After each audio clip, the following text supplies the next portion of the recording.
Good afternoon, everyone. Just to let you know that we do have all of council now, so I'm about to start the webcast on YouTube, and then we'll get going shortly.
And here we go. All right. Good afternoon, everyone, and welcome on this lovely sunny afternoon. We're so happy that you could join us. Just want to let you know that we have all councillors in attendance, and we also have our staff, senior staff in attendance, our CAO, Rob Armstrong, our clerk, Matt Smith, and our treasurer, Darcy Chapman, and our director of transportation services, Tori Mabida.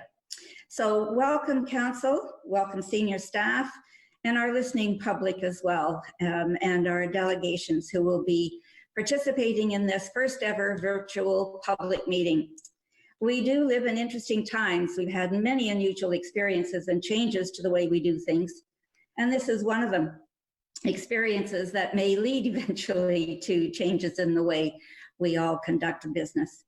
So with that, I will ask you to join me in a moment of reflection as we consider the business of the corporation.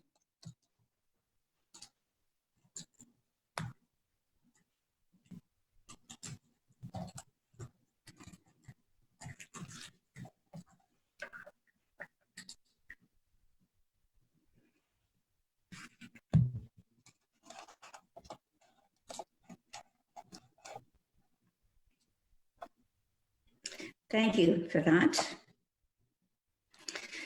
Is there any disclosure of pecuniary interest in the general nature thereof around the table?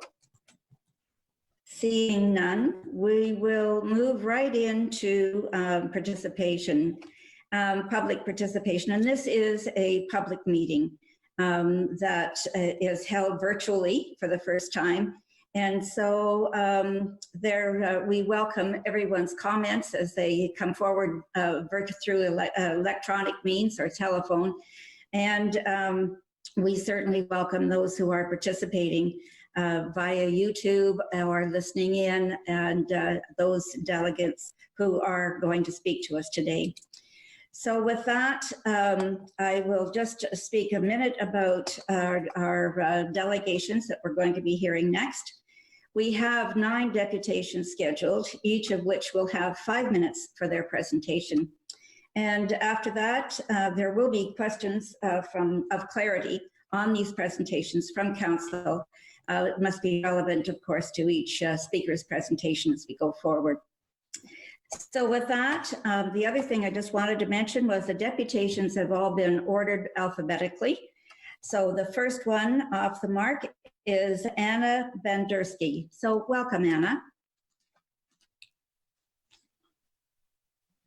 There will each time be a short pause while we get everybody organised, but Anna is now on the call, and if you'd like to unmute yourself, Anna, then you'll be able to speak.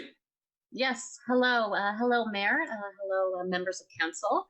My name is Anna Benderska, and I live in Meaford by Memorial Park. When I heard about the TC Energy proposal as Canada's largest climate change initiative, I was excited to hear about a green project coming to Meaford.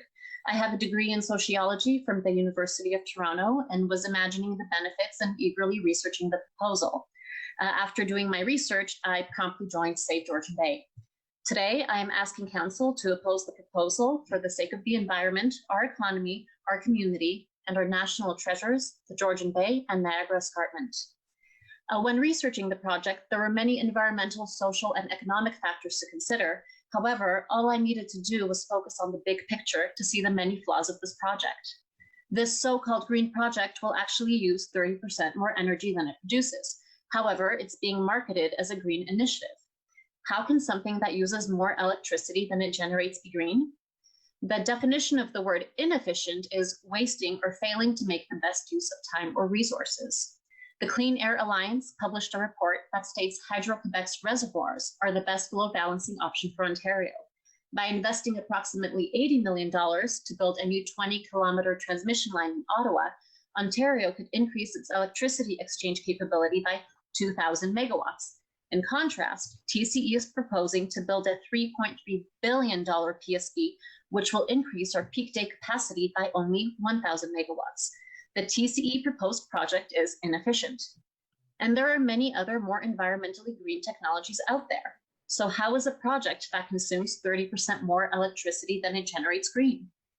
When we look at the big picture, we also have to look at the future and what will happen to this plant when it needs to be decommissioned. TCE was asked this question and said it will be decommissioned by following the laws of the time. However, if TCE is no longer the owner of the plant at that point, and say a shell company in Belize without any assets is the owner, we, the taxpayers, will be handed the bill for decommissioning, and it is not one we will be able to afford. Once this plant is built, it will scar the Niagara Escarpment and Georgian Bay forever. Looking at the big picture, we also have to look at TCE's motivation for this project. They are not in the business of environmental protection, of supporting local economies, or of building attainable housing. They are in the business of making money for their shareholders. This project will capture electricity at low peak hours and sell it back to us at high peak hours. It uses what TCE calls wasted energy, but by their definition, wasted means exported to the US to offset the reliance on coal. To TCE, this is wasted electricity because TCE is not making money off it. This is not a green project, and it does not benefit the Ontario ratepayer. It benefits TCE. If we look at the big picture, we need to look beyond Canada's borders and learn lessons from past mistakes. The Ludington PSP was built over 50 years ago when they didn't have the technology alternatives we do today. Since then, the US and Europe have stopped building open system PSPs. Looking at the big picture, TCE is not in the business of building attainable housing, and I would caution Council about any optimism that TCE will contribute adequate attainable housing to the community. Workers' housing tends to be built extremely quickly and intended for temporary residents. They are frequently portables in a field. Attainable housing, on the other hand, needs to be built carefully with cooperation of government, experienced planners, and social workers. It needs to be evenly distributed throughout a community to prevent the development of pockets of poverty or blind spots where vulnerable members of society are further isolated and marginalized. Temporary housing built by a corporation like TCE will not solve an attainable housing problem and will leave us with more complicated problems instead. A plant like this will change the demographic makeup of Meaford. Right now, fishing and tourism are the keys to our economy, factors that will be negatively impacted by this project. Our natural beauty and peace are Meaford's differentiating factors. If we lose these qualities by building a massive PSP, people who can afford to leave Meaford will do so, and people will stop moving to Meaford as well. Housing values will drop, and the municipality will lose revenue generated from property taxes. This has happened time and again throughout history, such as the gold rush towns of the past. TCE recently announced some meaningful design changes, but the fact remains that this plant will ultimately use more energy than it produces and negatively impact the environment in our community. Is it worth sacrificing so much for the benefit of the corporation? And is it worth jeopardizing the Niagara Escarpment in the Georgian Bay? I know the municipality is in a tough position by not having any official say on the project. However, TCE will have to use municipal roads, purchased land and need land rezoned. They will also be causing light and noise pollution during operations and construction. And as we will be impacted by this project, we should have a say. I am imploring council to focus on the big picture and oppose the planned PSP. Thank you. Thank you, Anna. Are there any questions for Anna from council? Okay. Oh, yes, we have Councillor Bell. Thank you. Thank you, Madam Mayor, and thank you, Anna, for your presentation. You have stated very clearly that this project will consume 30% more power than what it produces. Can you give me where you obtained that stated comment from? Yes, that was in the initial documents posted on the TCE website. It is from their project plans. Thank you. Anything further from council? Okay, seeing none, I will thank you again, Anna, and Thank we'll you. move on to Tom Buck.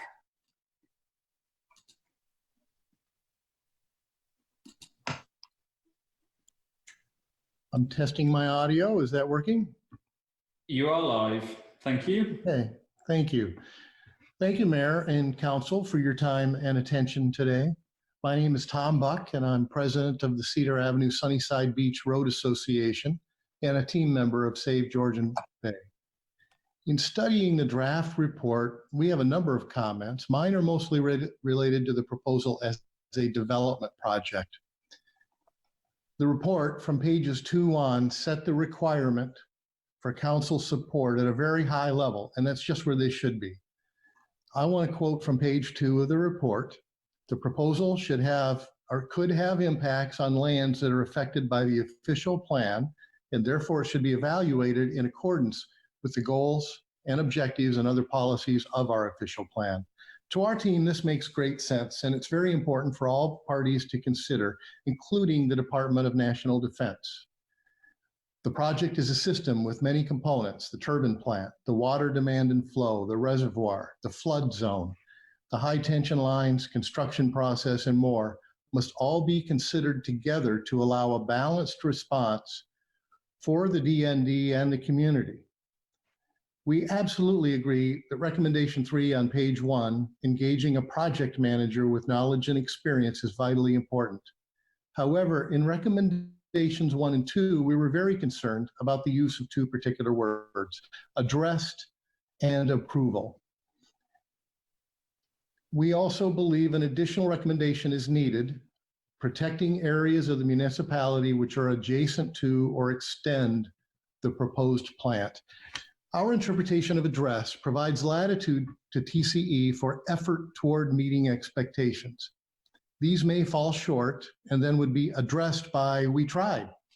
The word address allows failure, negotiation, and moderation. We were very pleased when we heard the TCE project director state more than once at their presentations, if this will harm the environment, TCE will not do the project. He did not say we will try not to harm the environment. Let's make sure we all hold TCE accountable to that commitment. Our suggestion is that alternative language needs to be used, making it abundantly clear that the municipality expects the requirements in the report be met. The word approval seems out of place. With regard to development projects, in my experience as a former council member, the planning process would have to be followed diligently in order to get to a point where a term like approval would be offered to a proponent. The municipality must take responsibility for those parts of the geography, including water and land, which are not part of the DND property. This must factor into your recommendations to the DND. What will be the structure and path for the high tension lines? What is the design and structure of the reservoir? What protections will exist for the people and property who reside and work at levels below the dam? Recent reservoir and dam breaks bring this into light. The proponent initially claimed this was a good location because it was isolated and remote, implying no one lived near the site. TCE's initial shoreline depictions greened out the homes along the shoreline. This was deceptive and inaccurate. Over 200 residences are in this potential flood zone, and hundreds of people at risk are counting on the municipality and you to protect them. How would the quality of life of Meaford residents be protected during construction and operation of the facility? What chemicals will be used in tunnel drilling, and how will turbidity in the water be prevented during in-water construction work? How will stormwater runoff be managed to prevent problems for those living and working adjacent to the site? How will construction dust be contained and prevented from permeating the regional atmosphere? Now, we're encouraged by the proponents' progress moving the intake offshore and the plant underground. Wonderful changes. There's still much work to do, though, to make sure that these changes meet your requirements, protecting the environment and residents from construction effects or a break in the dam, and details on the high tension lines are needed. Save Georgian Bay continues to oppose the project. We have provided alternative language. We hope you'll review that. Thank you again for continuing to engage with our group and the community. Your municipal staff has been terrific to work with.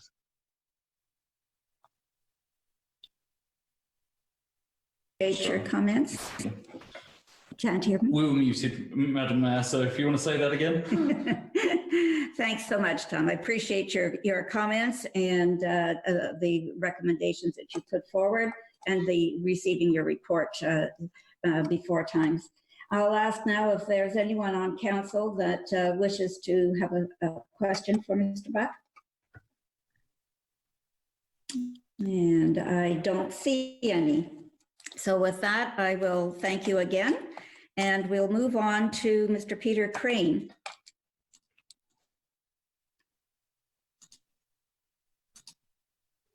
Good afternoon. Can everyone hear me? We can, Mr. Crane. Thank you. Thank you, Mayor, councillors, for allowing me to make a presentation to your council. I wanted to take the opportunity to highlight what D&D is doing and what our considerations are in TCE's proposal. I thought I might start off with a little bit of a policy background on where we are. Water power generation on Crown lands is covered by the Dominion Water Power Act. That's administered by the Crown Indigenous Relations and Northern Affairs Department. And they are responsible under that act for granting of priority permits, interim licenses, and final licenses. The act also stipulates that any land that's used for a water power generation project like this must remain in the custody of the federal government. D&D follows a federal policy suite for the policy of management of real property. What that means is that we can only use property that is for our program purposes, that is for the defense of Canada and the training of our soldiers, sailors, and airmen and women. Anything excess to that is declared as a surplus. We're not declaring Meaford surplus. We're training people there, and we will continue to train folks there into the future. The Constitution Act plays a role here. We have a duty to consult with First Nations when we're contemplating a decision of this magnitude. And as part of that consultation, or in concert with that consultation, we also felt it was prudent to notify surrounding communities and associations that we were contemplating this. So Meaford Council would have received a letter in June of 2019 informing them that D&D was considering TCE's proposal. The Impact Assessment Act of Canada, administered by the Impact Assessment Act Agency under Environment Canada, is responsible to work to make an in-depth assessment as to the pros and cons of a proposal like this on behalf of the Government of Canada. So a number of years ago, TransCanada approached D&D requesting permission to do feasibility studies on the Meaford lands. And that was because the base has specific geographic attributes, namely a significant height differential related close to a body of water, and also close to the power grid to make a determination whether their project would be feasible. As part of that, they applied to CERNA under the Dominion Water Power Act for a priority permit, which granted them exclusive access to conduct their feasibility studies. The base, we have inherently dangerous activities going on the base, as you well know. So we arranged with TransCanada to furnish them an access agreement, which controlled their access, provided for their safety, using guides and whatnot for their feasibility studies. Concurrently, D&D is undertaking to do an impact assessment based on D&D's requirements, largely on our ability to continue training Canadian Forces personnel on the base, but also to assess our short, medium, and long-term liabilities if this project were to proceed on the base, looking at the security implications, the financial implications, and public policy benefits, not to make a judgment on them, but to understand what the benefits are, as there is an intended greenhouse gas reduction resulting from this project. We're also engaging to do a technical review of the feasibility studies. I would also say that we're doing some environmental study as well, but this is not to replace the work that is done under the Impact Assessment Act, but rather to measure the implementability of our operational impact. So we're assessing whether we're going to be able to continue to train military personnel on the base. If we were to accommodate a project like this, it will necessitate moving ranges and other infrastructure. So as we develop what that might look like, we need to do environmental studies to find out whether we can actually move a range or building and not disturb some of the species at risk in its place. So that's the scope of our environmental studies. I would look at this as on a time continuum with a number of milestones, and where TCE initially came up with a proposal, and then there's a feasibility studies on their part and the operational impact assessment on the part of D&D that then leads to a decision point for both TCE on their feasibility, whether to proceed with their project or not, and for D&D as to whether the project could be accommodated on defense lands without impacting training. If those were to be both affirmative or positive responses, then the project would proceed to an impact assessment, and that's under the auspices of the Impact Assessment Act. There's 5 phases to that, where public consultation and public engagement plays a key role. It could take up to 3 years or longer, and that results in a Government of Canada decision on whether the project will go forward or not, then followed by construction and operations. As I draw to a close here, I would leave you with a number of thoughts. First of all is that it's the role of the Impact Agency of Canada to assess the positive and negative aspects of the project or a proposal like this, informed by public engagement, consultation, studies, effects, and benefits. D&D is limited in scope to making a determination whether the project could be accommodated on the base while still permitting our function of training Canadian Armed Forces personnel there. D&D is not a proponent of this project, and nor are we a partner with TCE in this project. Meaford is not surplus lands. Meaford will continue to train Canadian Armed Forces personnel into the future, and the lands will remain under federal custody throughout whether the proposal is picked up or not. I'll finish here, but thank you very much for allowing me to speak, and on behalf of Defence to let you know what we're doing in the consideration of TCE's proposal. Our turn to thank you very much, Mr. Crane, for your time today and for your introduction to D&D rules and regulations in this regard. I will ask our council if there are any questions for Mr. Crane and his presentation. Deputy Mayor Shirley Keaveney. Thank you very much, Your Worship. And Mr. Crane, please know how much I appreciate the information you have provided us today.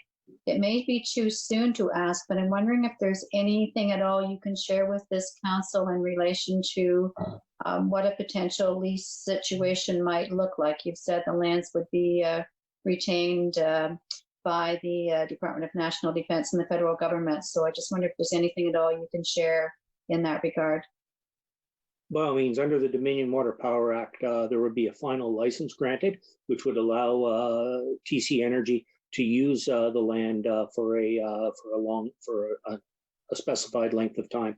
The consideration for that is not yet determined, and the authorities for granting that are not yet determined. But that would be that would probably be the vehicle by which the land would be retained in the federal custody, but with use permitted to a third party. Thank you for that. And Councillor Tony Bell. Thank you, Madam Mayor, and thank you, Mr. Crane. You've said a couple of times that the area remains under the custody of the federal government. Now, do you know what that will do to the municipality for payment in lieu of taxes, or is that not something that you are abreast of? That is not something that I've assessed at this point, but it's something I'll take note of and explore further. Okay, thank you. And Councillor Harley Greenfield.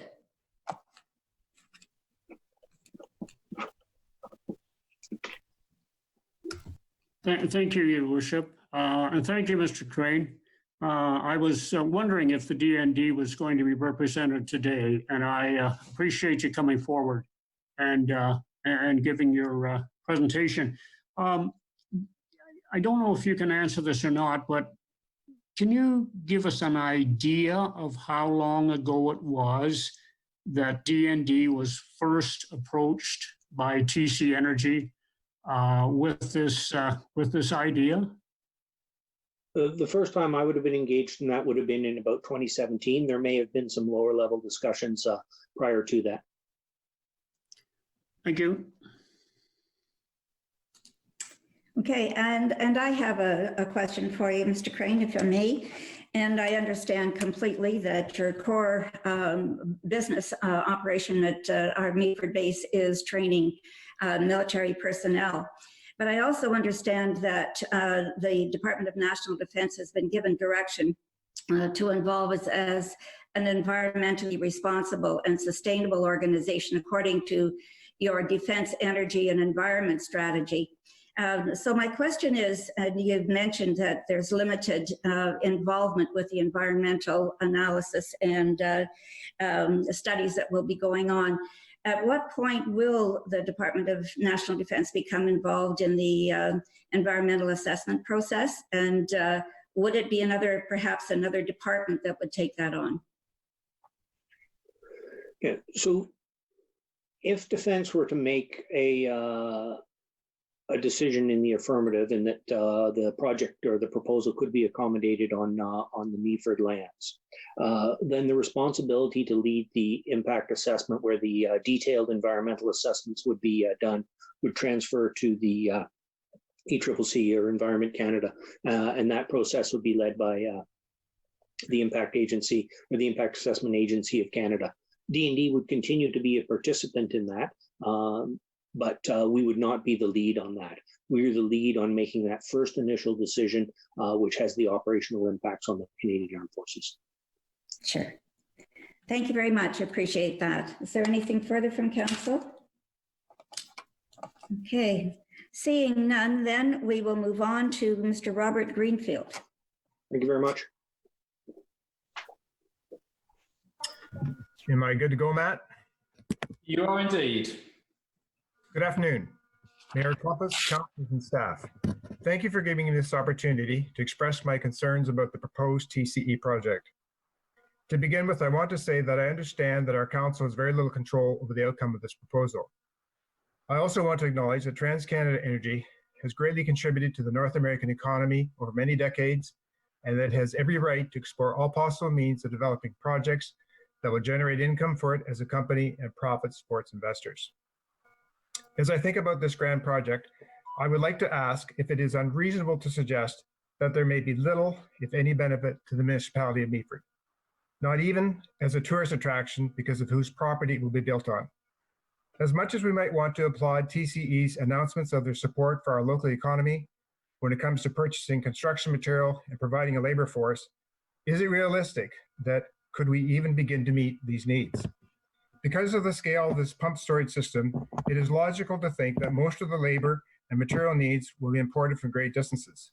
For example, can anyone think of an aggregate pit in the former St. Vincent and Sydenham townships that could come up with the gravel needed to make all their concrete?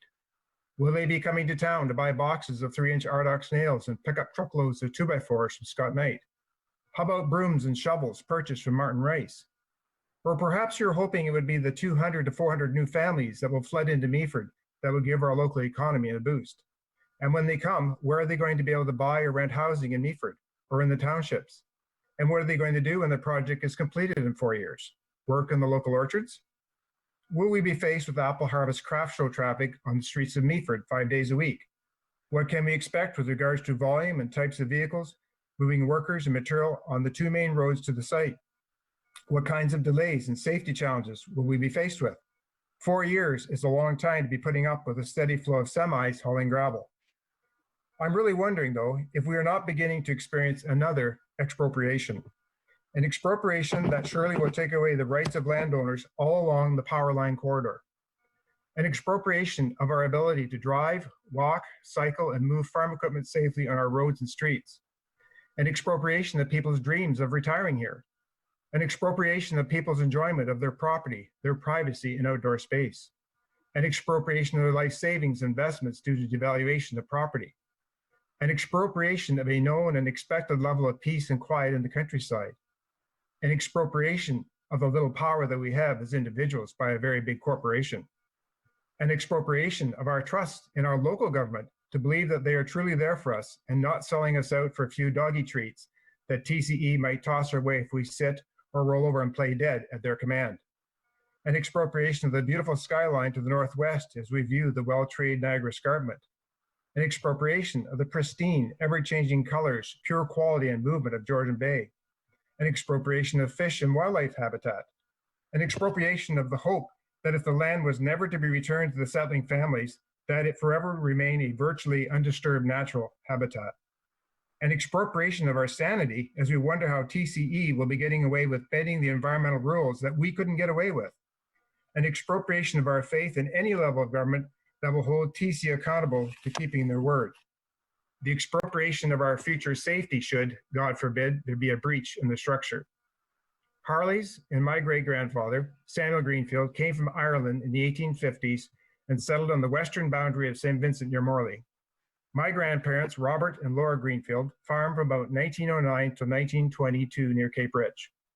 Although they had moved to me for 2 decades before the 1942 expropriation, they still had many ties to the community there. My family is a long time removed from that area, but still on occasion there is a pull at my heart to return to Mountain Lake and Cape Rich. I am sure that there are many other descendants of the families who were expelled from the land would feel the same as I do.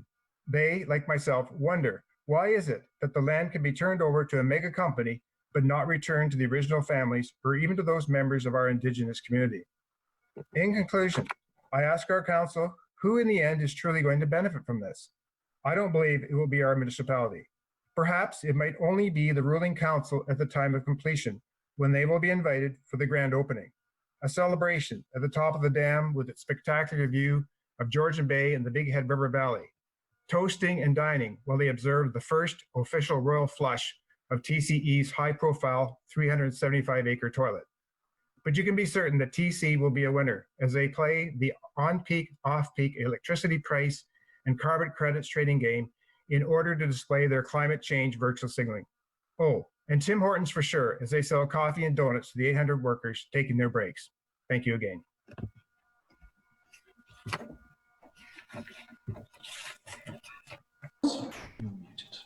I'm muted again. Thank you, Mr. Greenfield. Appreciate your comments. I'm asking council if there are any comments from council. Any questions for you? And seeing none, we will move on now to Sherry Kartekner.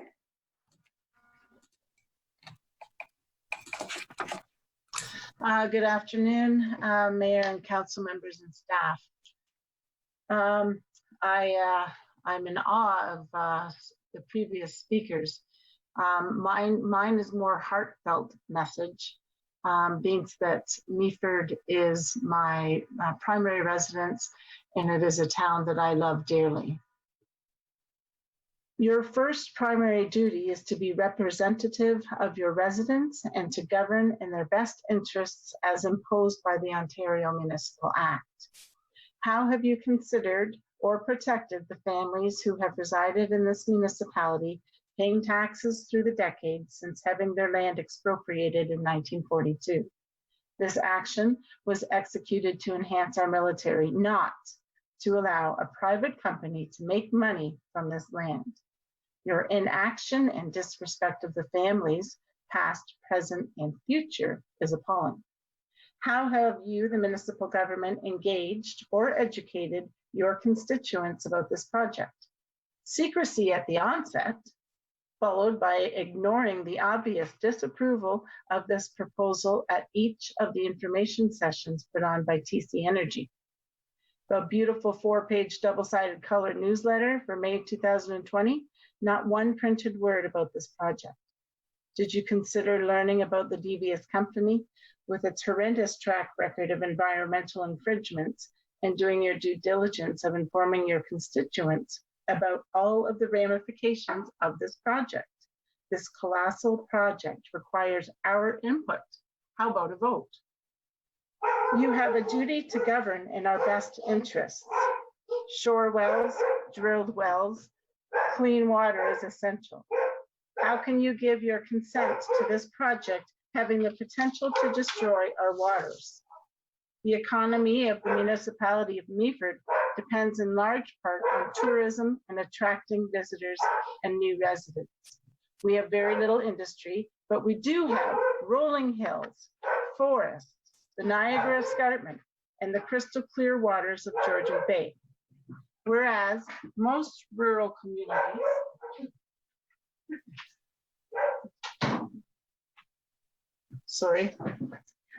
my dogs were barking. Whereas most rural communities, including Liddington, are losing people, we are growing due to these physical attributes. This project does not fit in our community.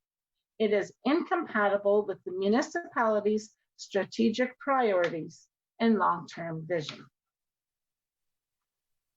Deferring the decision to DND and placing the responsibility to inform your residents in the slimy, manipulative hands of TC Energy is negligent on your behalf, I believe. You are to be representative of us, the taxpayers, not TC Energy and their shareholders. Don't hand over our beautiful town of Meaford on a gold, silver, or bronze tray. Do what is in our best interest. Misleading antics of this company is atrocious. Their propaganda claims they listened. If they did, they would be gone. Lead our municipality into the future where growth, housing prices, and tourism flourish, not drown. Thank you. Thank you, Ms. Kartekner. I will ask Council if there's any comments or any questions for your presentation. And Councillor Vickers. Thank you, Your Worship, and I'd like to. I'm a little astounded by some of the comments you've made about TCE, and I really wish there was some way we could somehow clarify and make sure what you're saying about this company is actually true. So can you give me some idea how you've came up with these ideas of TCE and where you got your information about some of the things you just said? Sure. So it's quite easy looking on the web and looking at TC Energy and the company that it was prior. The infringements, the environmental infringements, the lawsuits that they have been in and continue to be in. We can look at expropriation of land, them suing the landowners in Nebraska, which will be happening here when the hydro lines go in. So yeah, I from the research that I have done, I find TC Energy moral compass non-existent. Thank you for that, Ms. Karchekner. I don't think we'll hear any more of defaming the company or anybody else in our presentations here. We'll move on now to Mr. Kindersley, Rupert Kindersley. Hello, can you hear me okay? Yes, we can. Please go ahead. Excellent. So my name is Rupert Kindersley. I'm the Executive Director of the Georgian Bay Association. We have around 3,000 families as members on the north and east coasts of Georgian Bay. The reason we are interested in this project is that we anticipated, particularly based on the initial designs, that it would have a Georgian Bay-wide impact. It is also the largest civil engineering project that has come up in our history, which is 103 years we've been in existence now. And we always look closely at any large project on Georgian Bay, wherever it is, that may have a significant impact on the environment.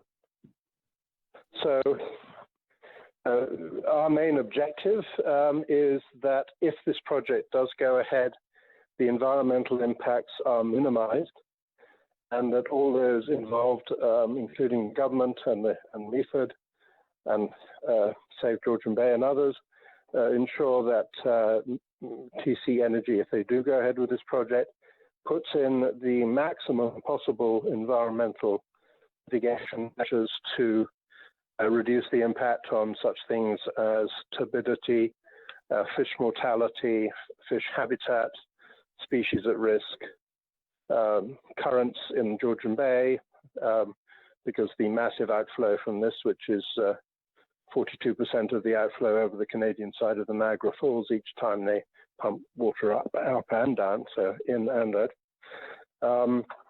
In any event, we have been quite active on this file since we became aware of it. We have worked closely with Save Georgian Bay. We have a particular common contact there in Bruce Rogers, who was a longtime partner of Carl Schiefer, who died recently, and is an ardent Georgian Bayer who has done an enormous amount of work protecting Georgian Bay over his lifetime. And Bruce has worked with him for 30 years. We have participated in numerous discussions and meetings with TCE and their consultants, ERM. We came up to Meaford, I came up to Meaford and met with Rob Armstrong, Meaford CAO. We have done quite a bit of research on such things as, are there really CO2 savings? Why not put this in a closed loop location rather than an open loop using Georgian Bay waters? And what other technologies might achieve the same objectives? So I'd just like to dwell on the CO2 comments. We're still in the midst of talking to TC about this. When we looked at the Navigant analysis of this, which is short on details about how they make the calculations, it really depends on the assumptions they make about future energy market in Ontario. It seemed to us, based on current information that was available, that this project would actually increase CO2 emissions quite substantially. And the reason for that is that we use very little gas in Ontario for creation of electricity, and most of the electricity produced in Ontario is nuclear, hydro, and there's solar and wind and some gas. But nuclear and hydro dwarf the gas use and the consequent emissions, and there's no emissions from nuclear and hydro, of course. So very little gas savings are potentially possible right now. Clearly, if one uses assumptions which assume that that will increase significantly in the future, that would change. But at the moment, the trend is definitely down. And we believe the trend actually will continue to go down rather than reverse itself. The reason we think the CO2 emissions will go up is that the project uses a lot of electricity because it is only 70% efficient. So As a result of that, there will be substantive lost exports to 3 US jurisdictions in particular that will no longer be able to import electricity because it will be used by this project. And this is a very sizable project, you have to understand. These amounts are significant. Those particular jurisdictions create a lot of their electricity from coal and gas and have very high CO2 emissions right now. It's possible that that will change in the future, but by no means certain. So right now, there would be a substantive increase in CO2 emissions if the project was operating today. As I say, we are still in discussions with Navigant and TCE on this matter. We always keep an open mind, so we will continue to do that. But that is our research to date. And this is fundamentally important because it really goes to one of the principal justifications of this project was its CO2 savings. And if that is no longer the case, I think we should all have another deep think about this project and approving it. In the future, we will continue. One of the things that I don't think has been mentioned much today is that as a result, I believe, of our discussions with them, Save Georgian Bay efforts, Meaford perhaps, and others, TC has completely revised the design of their intake and outflow pipe.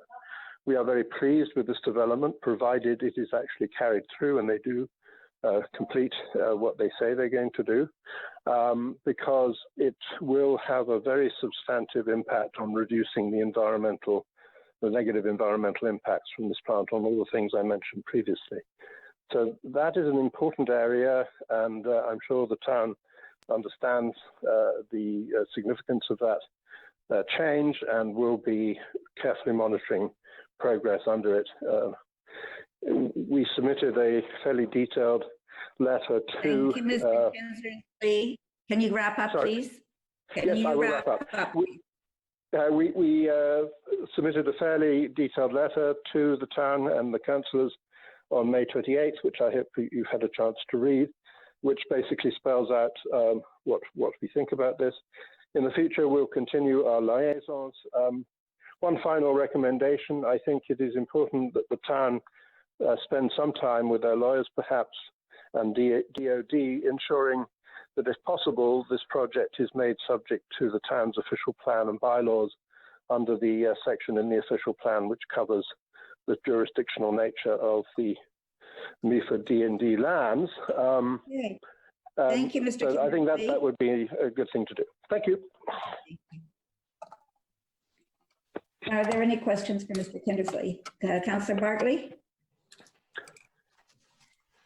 Yes, thank you, Madam Mayor.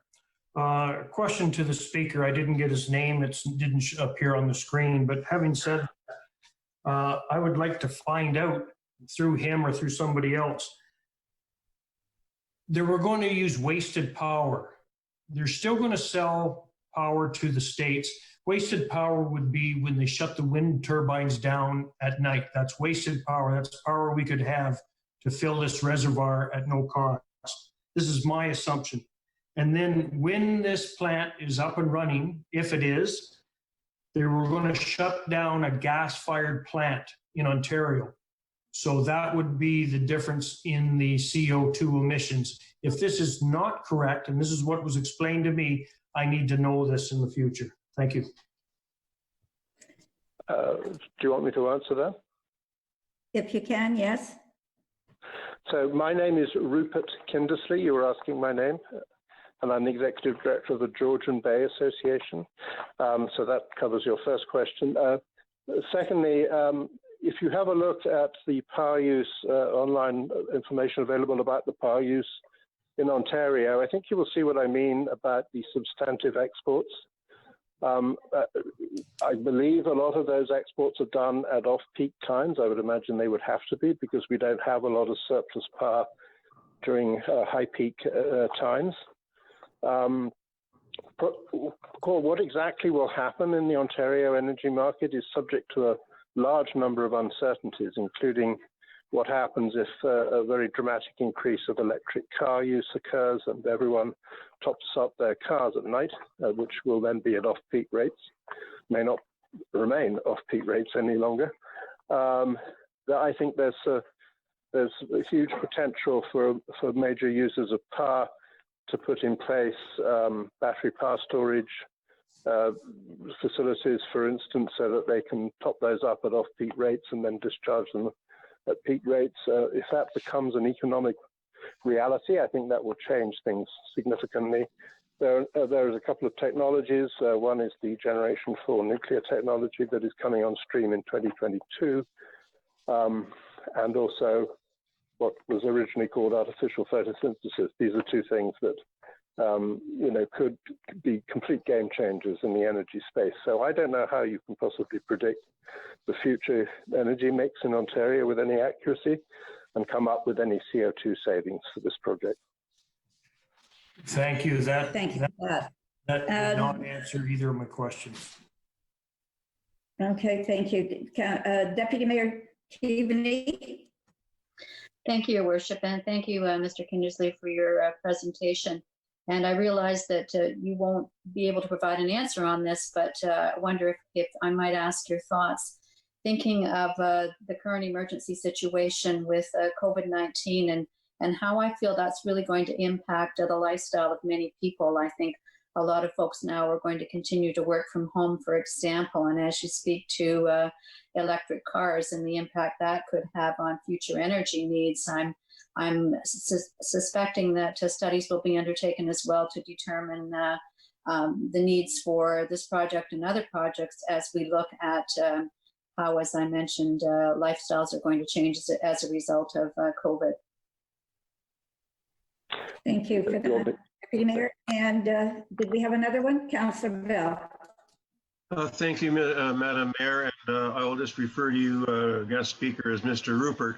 You said that, and I didn't write it down accurately, you said that there was 42% of the outflow at Niagara Falls, and I didn't catch where that was. Okay, the flow rate for this project, both in and out of Georgian Bay, should it go ahead, is equivalent each time that they pump water to 42% of the amount of water that comes over the Canadian side of Niagara Falls.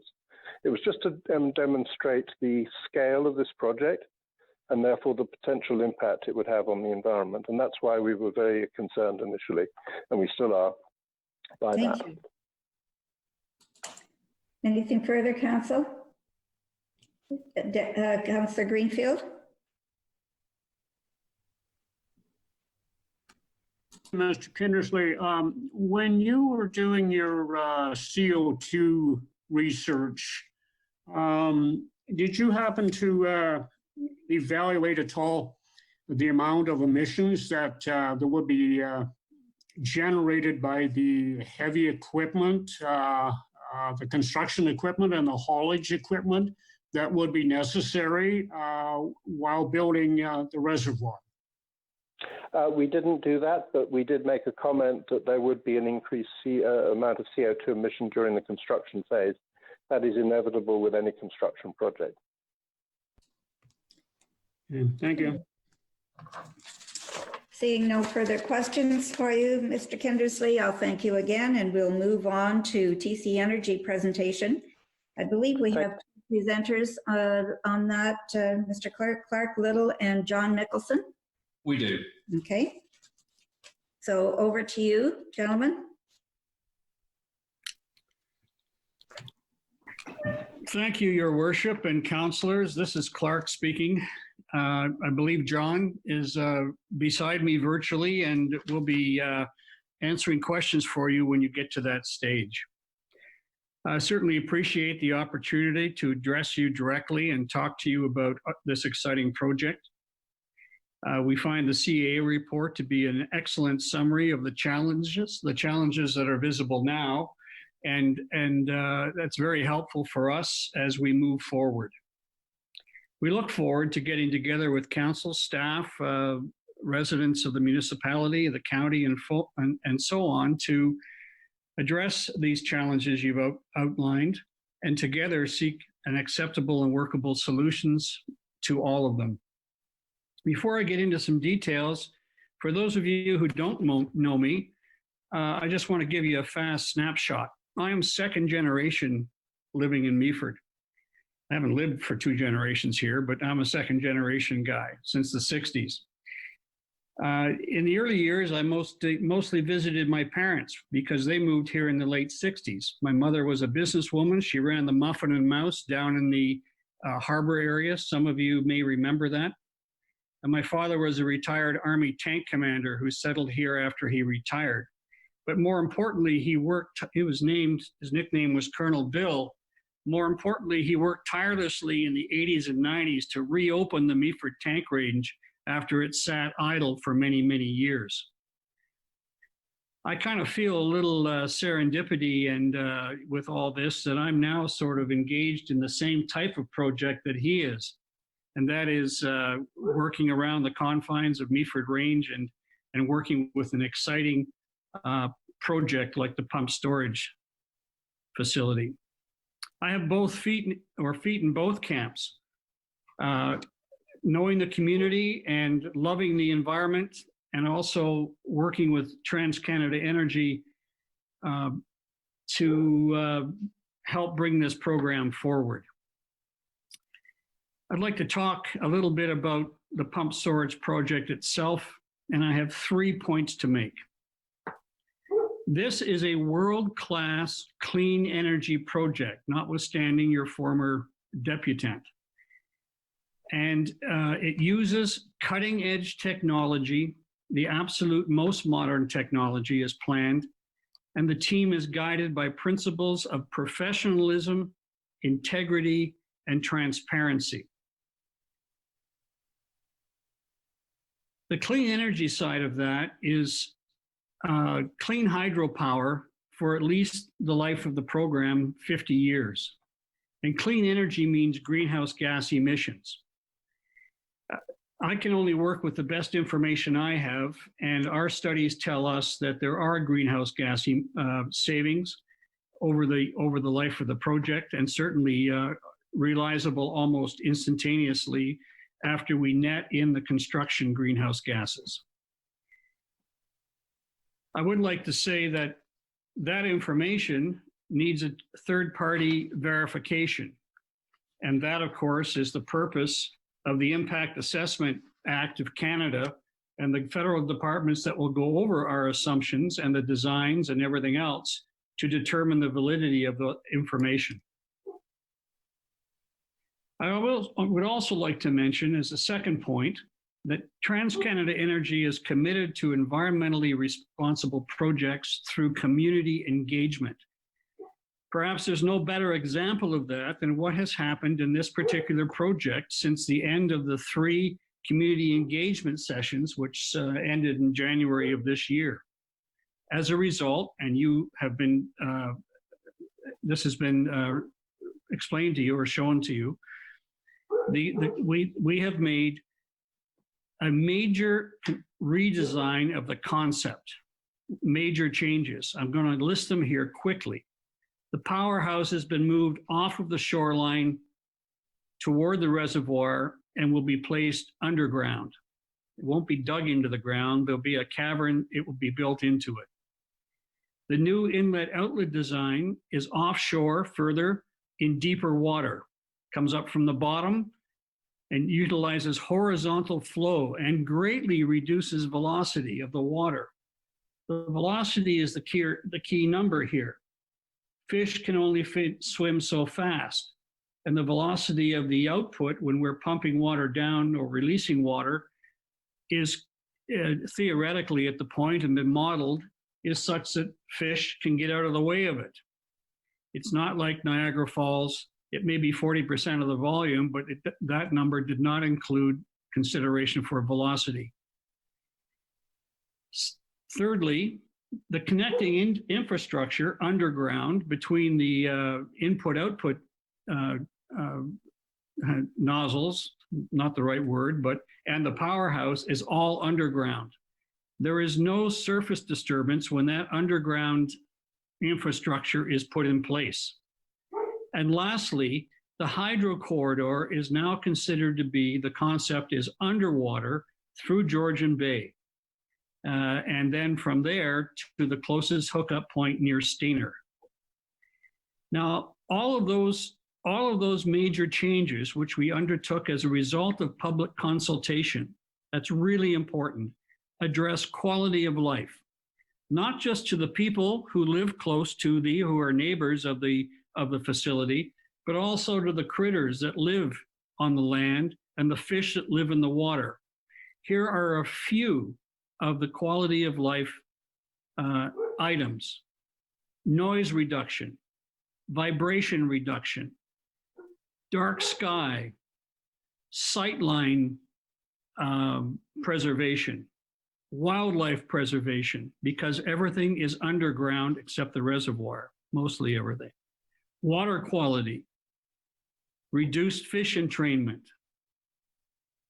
avoiding fish spawning, shallows,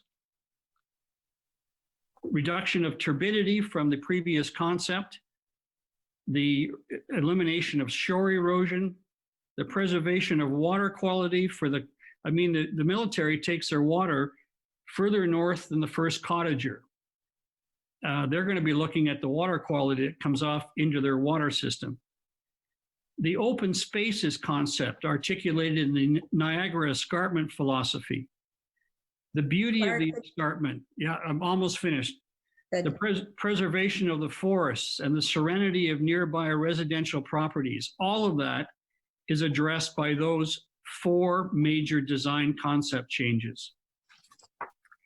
That will need to be, those claims will need to be verified by the upcoming environmental assessment, now referred to as the impact analysis. Now, I'll go very quickly through this. There's Clark, a whole bunch. we have to move on. Wrap up, please. A whole bunch of a whole bunch of words in there about economic assessment, economic impacts. We need to work together to figure out what those are and how to work together to understand them and work with them. All of it needs to be verified by the Impact Assessment Act, and we would encourage the council to adopt the report's recommendations and move forward to the Environmental Assessment Act to validate and verify what I've just told you and everything else that's in behind the project. Thank you, and I apologize for going over time. Thank you, Clark. I appreciate your time. Are there any questions for TC Energy from council? No. Seeing none, I think you're getting off easy here. So we will move on. Thank you so much. And we didn't hear from you, Mr. Mickelson, but we appreciate you taking the time to be with us. On to our next speaker then is Nancy Premack.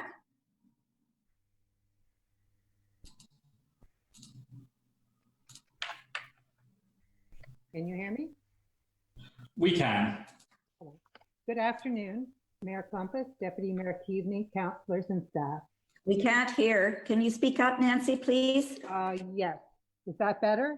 That is better. Thank you. Thank you for giving me the opportunity to speak to you today regarding this extremely important decision for the municipality of Meaford. I am a resident of urban Meaford. I was born in Meaford, grew up here, and returned when I retired 10 years ago. You can't hear me well? No? It's coming through very clear, but if you could just speak a little louder, that would be great. Okay. I feel like I'm yelling, but is that better? It could be my computer. Yep. Sorry. Okay. I am extremely fortunate that my adult children also chose Meaford as their home. I love it here. We love it here. Will we still be able to say that if TC Energy builds a pump storage plant on our shore? The risks to our shoreline and escarpment community are great and not worth sacrificing for any financial gain. The residents of Meaford are looking to council for leadership on this issue. What kind of environment do we want to leave for our children and our grandchildren? I also have a strong history with the former St. Vincent Township lands expropriated in 1942. Are you hearing me now? We are. Yeah, okay, thanks. I see parallels between the expropriation in 1942 and the pressure by TC Energy today to forever change the face of Meaford. My parents, grandparents, great-grandmother, aunts, and uncles were all forced from their homes and tight-knit communities by the expropriation in 1942. My father, John Cowling, spoke of the emotional and financial suffering of the family.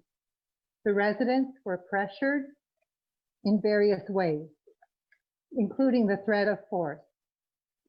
Families were led to believe that the loss would be temporary, orchards would be cared for, buildings protected, schools and churches allowed to stand, awaiting occupancy when the war was over. My grandfather, Hector Kingston, owned over 600 acres, including the entire north shore of Mountain Lake and 175 acres on Georgian Bay. My great-grandmother, Vina Cowling, owned a cottage at Cape Rich. She was told in the fall of 1942 that her land and cottage would not be affected. When she returned in the spring of 1943, her cottage and its contents were looted and bombed. Respect was not shown to the families whose communities were destroyed. If D&D claims to still need all of this land, then why are they considering leasing some of it to TC Energy? Making any of this land that was expropriated in 1942 available to TC Energy or any other company for financial gain is a betrayal to the families who were forced to leave their homes on this land. Meaford lost 15 kilometers of shoreline in 1942.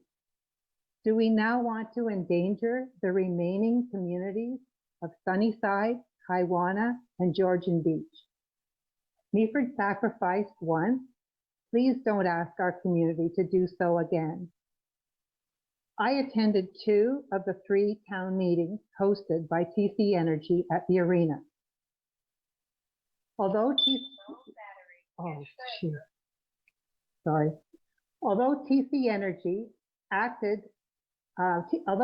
Energy was supposed to be holding the meetings to hear from the community, I felt that we were treated without respect. If TC Energy acted in this way before they have the go-ahead for this project, what makes council think that they will be good partners for our community? What will stop TC Energy from taking over more of the D&D range property once they get their foot in the door? I see a strong parallel between the expropriation 1942 and the situation now by TC Energy and its ability to also expropriate land for its benefit. As you as a council discuss this project, please ask yourself these questions. What do we want the municipality of Meaford to be known for? How do we see ourselves? Please oppose this project and protect the beautiful shoreline and escarpment community that we are so fortunate to enjoy. Thank you. Appreciate your time and your family history for sure. Are there any questions for Nancy from council? Okay. Seeing none, we will move on to our last speaker, Bruce Rogers.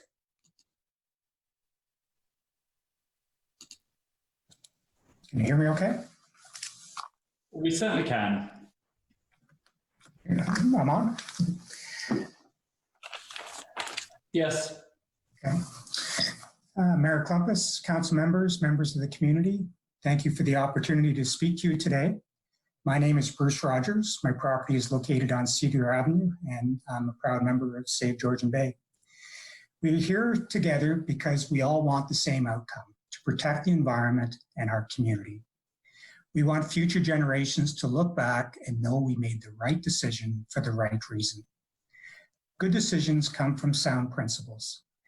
We've come to learn that TransCanada Energy makes decisions based on one principle: shareholder return. This drives their strategy. They offer trinkets, economic benefit, community housing, whatever it takes to gain alignment. They greenwash the message and repeat it over and over in the hope people will eventually come to believe it. They initially proposed the cheapest possible option and then reacted to the pressures as they arose. They repeatedly tell us that this project is one of the largest climate change initiatives in Canada, yet our research shows this project will cause an increase in carbon rather than a reduction in carbon. They tell us this is truly state-of-the-art design, yet after being challenged by a small group of concerned community members, they completely redesigned the plant. They then tell us again, this is a truly state-of-the-art design. The redesign lowers the risk to nearshore aquatic life, but it now introduces a new risk to offshore aquatic life. In their own words, we listened. TransCanada Energy believes this is an honorable statement. I see it as proof that TransCanada Energy is not a company to be left unchallenged. TransCanada's primary responsibility should be to protect the public, the community, and the environment. If the community tells them their design will kill fish, then they failed in their primary responsibility because they should have known. They should seek community input to learn constraints and preferences, but they should never ask the community to decide between environment and economic gain. Both can be realized. They should never ask whether they should consider the well-being of fish, fish habitat, endangered species, air quality, water quality, human health, or the safety of those most affected. These are givens. We listened, they say. What would have happened if we had not given a message for them to listen to? What about the messages that they haven't yet chosen to listen to? We still have a 23 million cubic meters of water over our heads and an unknown transmission corridor to contend with. Most importantly, what about the messages that we don't even know yet to ask? You as council members have a decision to make today. I trust you've never made a decision like this before. Few communities have. This is a highly complex, multi-billion-dollar industrial facility. You can't draw from experience, so you must draw from principles. I see two. First, you as councillors represent the constituents when making decisions. You've heard from many who oppose the project and perhaps a few who support it. The fact is, you don't know for certain what the divide is. Second, the official plan provides guiding wisdom. The document was prepared through a public engagement process to define what type of community we all want. Through this document, your constituents provided a clear message: environment first.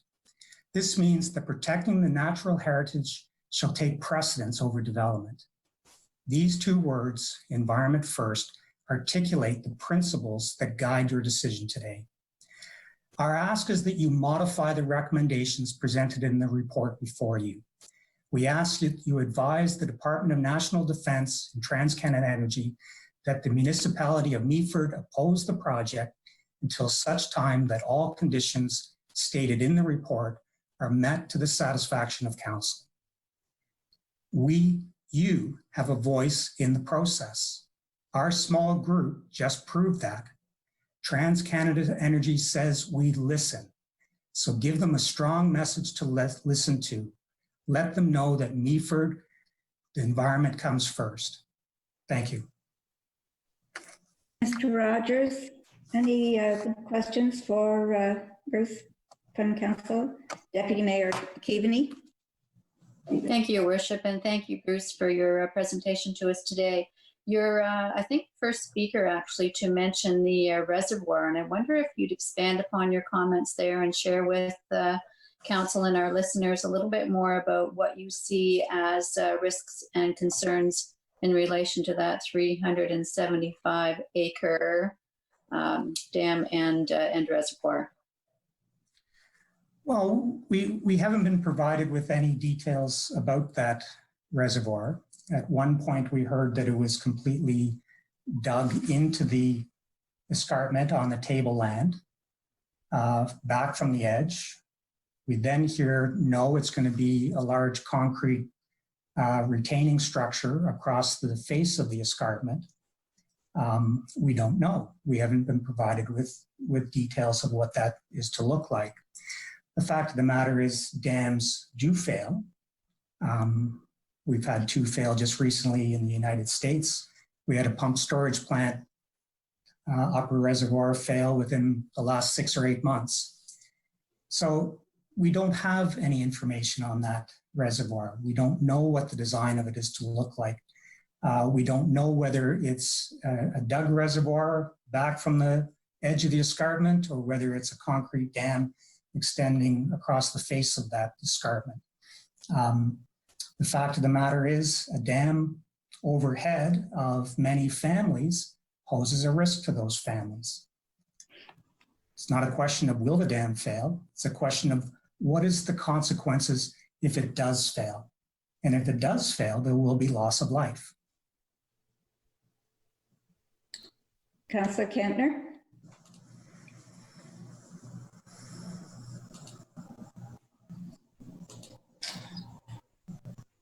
We can't hear you, Councillor Kentner. You may just need to press your unmute button. It's not working at this end. Push your mute button.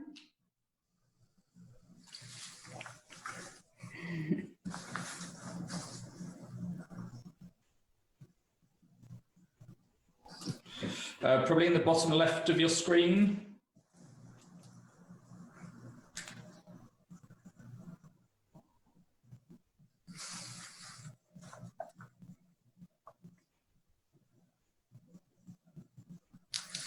If you move your cursor around, it might show.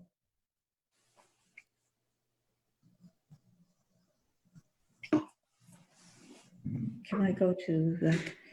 While you're looking for that, Councillor Kentner, I'm going to go to Councillor Vickers for his comments, his questions. Through your worship, you said there in your last statement, Mr. Rogers, that there's been a pump water facility fail in the last 6 to 8 months. Could you give us the name of what facility that was and whereabouts it's situated? I don't have the name off the top of my head, but we can put it. So you don't know the name of it or the place where it's been or where it's at? Not off the top of my head to answer the question, but I can provide that to you. It's well documented. If you Google it, you'll find it. Like, what would you like me to Google? Failed pump water facilities? Yes. Okay, we'll give her a try. Is there anyone else while we're waiting for Councillor Kentner?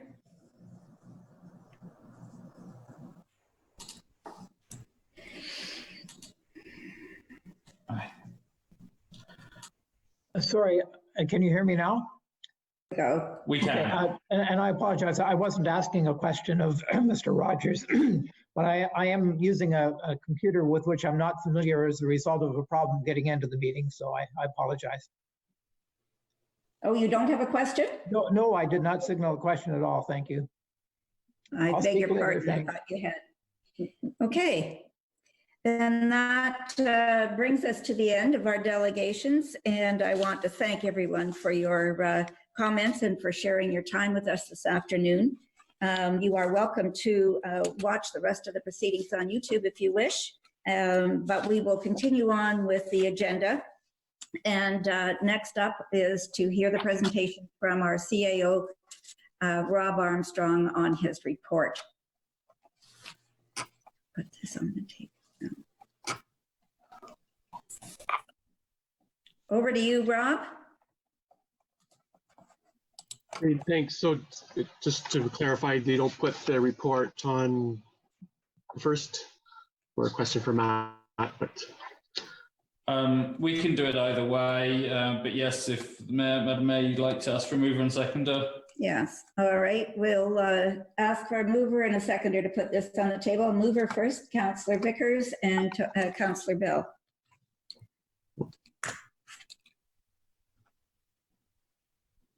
Great, thank you, Worship. So what I'll do is I'll take council through a bit of a presentation highlighting the report. I'm not going to go in depth. It's been out there for 2 weeks for council to review and the public to review and digest. So I'll just highlight some of the key stuff in the report through a bit of a presentation. So moving to slide 2 under council direction, coming from the November 18th council meeting, council directed staff to bring back, prior to the March deadline at the time, a comprehensive list of matters that the municipality is looking forward to be addressed as part of the formal approval process. In this particular instance, we're referring to the environmental assessment process. 2 things happened since that time. One is we know the deadline was extended to July 31st, and then also all the restrictions with regard to COVID-19 happened. We had it set to go to the council on the March meeting in advance of the 31st. However, constraints of holding meetings pushed us back a bit. So here we are today to be able to present it. Going to the next slide. One of the quick questions we have to ask ourselves is, how do staff identify issues? How do we know what issues are important to the municipality? How do we know what issues do we need to put forward in our submission? And in doing that, one of the key things that we as a professional planner would do is I would look to our official plan, because that's really sets the vision, the values of the municipality, and those matters that we would want to be considered if we had a planning application within our municipality that we would want to consider. And when we go through that process, and is required by the Planning Act of Ontario, applications must have regard for provincial policy statements and other provincial plans. We know there's a lot of stuff about protection of natural heritage within those. We also have a county official plan which must be conformed to, and our local official plan. We'll focus our comments today on the Meaford official plan because it has to be consistent with the provincial policy statements and conform with the applicable policies of the county official plan. So it is the one that we can focus on in putting our comments forward. So as it's been stated, section B28 of the official plan is a policy as it pertains to the base. And one of the key things it states is, as long as the lands proposed for the pump storage facility remain under the jurisdiction of the Government of Canada, then this official plan would not appear to technically apply to this proposal. But what the municipality and staff believe is that, and as we've heard through some of the discussion today, is that there is the potential, just move to the next slide, there is the potential that whatever happens on this base will affect lands outside of the base and within the municipality. And therefore, it is our opinion that the affected official plan is applicable insofar as establishing our issues list, and it should be evaluated in accordance with the goals, objectives, and other policies of the official plan. So we've heard discussions as well today about what is the community's vision, and that is foremost at the beginning of the official plan. And I've highlighted some of the key statements in this presentation. There's a number of significant environmental and topographical features that really create a sense of place for the municipality and for many of our residents. They include the Georgian Bay shoreline, the Niagara Escarpment, both of which are applicable to this proposed development. We've got large forest tracts that support both diverse wildlife and plant communities that we need to ensure protection. The protection of these attributes is key underlying principle, and we've heard it as well, that our official plan has an environmental first philosophy. And what that means is protecting significant natural heritage features and functions take precedent over development. So as we establish our issues list and going forward, foremost is the environmental first principle. So going through some of the key goals and objectives, we've got natural environment, and the goal of that is natural environment is to protect and enhance our natural heritage features, is to ensure when the municipality makes planning decisions that we consider those. It also talks about the rural character to maintain and enhance that, and that's through a lot of protecting and enhancing the Georgian Bay shoreline and avoid intrusion of land uses which are incompatible with the rural area. It also includes elements of economic development. We got to also recognize elements of that. And it's got to provide economic opportunities for and the creation of jobs within some of the key goals and objectives of the official plan.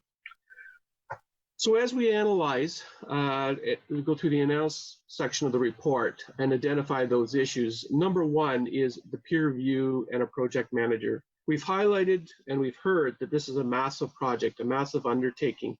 And it's currently staff would be very challenged to be able to manage and deal with this project. So we are recommending that a project manager be retained to sort of oversee both the peer review and overlooking that project. And that would come from one of our slate of engineering firms that we hire on a regular basis to do look after projects for us on a peer review basis. In addition, we know that there's going to be a lot of studies that are put forward to us that I would say that municipality does not have staff that are technically capable of reviewing and providing proper advice to council. So just as with any other similar planning application where we receive environmental impact studies and those, we farm those out to consultants to provide advice back to us on the findings of those reports. So that would be the other recommendation. And that's what you see in recommendation number 3 at the end. When we get into the issues list, we've highlighted a number of issues and we broke them up into some subtopics. One of the one is turbidity and water quality. We know that under section C4 of the official plan, water resource management requires studies to address quite a range of criteria that are listed in the report, and we would look to those the reports to address those same issues with regard to this proposal. Section C11 speaks to the shoreline as a providing habitat for fish and other wildlife species. And in keeping with our environmental first approval, we believe that those reports should come back and identify that there's no impact to fish habitat with regard to the proposal before us. We know we're having shoreline erosion and coastal impacts with the high water. We would expect those studies that come forward to identify that the resulting impact from any proposal in here would not adversely impact the current shoreline of our residents to the south or even into the urban area of Meaford as well. Species at risk, whenever we get a proposal, we require an environmental impact study that demonstrates that whatever development is occurring in the land will not endanger any species at risk or other elements, whether it's animals or plants. So those need to be demonstrated. I know they're working on those studies, and we would expect to receive and review them in relation to the study. We've got light and noise as another one. Section D925 of our official plan speaks to a dark sky policy that we have to ensure that whatever lighting is that would not adversely impact or create problems from a dark sky perspective. Noise, quite typical with you got industrial development in close proximity to residential development, you look for noise attenuation studies to demonstrate that there will not be impact within regard to adjacent residential development. So we would be looking to those type of studies in relation to that. Air quality, section D922 has the different elements that we look through with regard to air quality. There's a number of elements within our official plan that we would look to, and this is primarily, I would say, in relation to the construction period. Once it's constructed, I don't see too many problems with air quality. It's primarily doing construction and protecting in relation to that. The risk analysis section, this goes to the concerns that have been expressed with regard to the reservoir itself, and that we would be looking for both a risk analysis or a dam break analysis to be submitted by qualified individuals on the proposed structure, that how it would be basically safe, and then if something was to happen or there was some sort of breach, how would our residents be protected in that regard? So we would be looking for those detailed studies as part of the submission in that regard. Moving over to the next page, we get into visual impact. We know that the lands do not fall within the Niagara Escarpment plan. That was primarily based on the fact that when the plan came forward, they were federal lands and had no jurisdiction. But we know for a fact that the geological feature of the Niagara Escarpment, based on mapping that was done when the original Niagara Escarpment plan was coming forward, does identify that this is the main portion of this development, that the reservoir would sit on top is the main face of the Niagara Escarpment and would be designated normally natural, environment natural. In that regard, there's a number of policies that we think that should be looked at, including the visual impact analysis that is normally required for development in proximity or on the Niagara Escarpment. So we would like to see that study prepared. Interesting with the suggested changes. I think it's gone a long way to deal with that visual impact, but we still need to see what the proposal is and how that will be looked at with regard to those policies. The hydro corridor, there was options, and when this report was written, we now have heard that they're proposing a submersible, and in the report you said if we do have a bit of a say, especially with regard to the visual impact, that the submersible line across the bay over and coming out on the other side would be our suggested opportunity.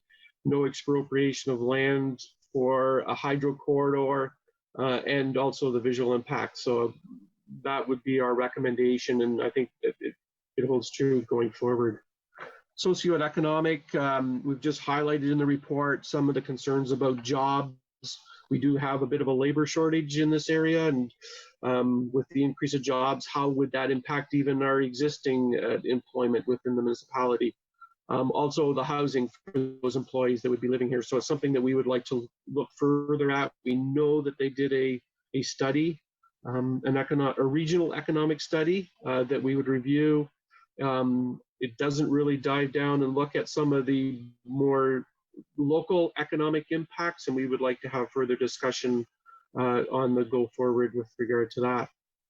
In transportation infrastructure, not so much once it's built, but once during the construction period, we have concerns about any impacts on the 7th line, the intersection of Highway 26, also Grey County Road 112 coming down to Highway 26 and other roads in the area. Quite typically, when you get a project submission, you get a traffic impact study. So we would be looking at a similar study in this regard to identify any of the impacts that would be coming forward and what necessary upgrades would be required to address those impacts. We've heard about some other considerations that have been put forward. Alternate site, designs and technology, is this carbon neutral or what are carbon emissions that come from it? And then site decommissioning. We are, at staff, interested to hear it. However, these do not fall within the normal mandate or fall outside our normal business. Energy is not a municipal responsibility, and those would be put forward to both either the provincial or the federal government to answer those questions. And through the presentations today, we heard that clarified that would be part of the federal consideration of economic or the environmental impact as well. So coming forward to the municipal position, we feel that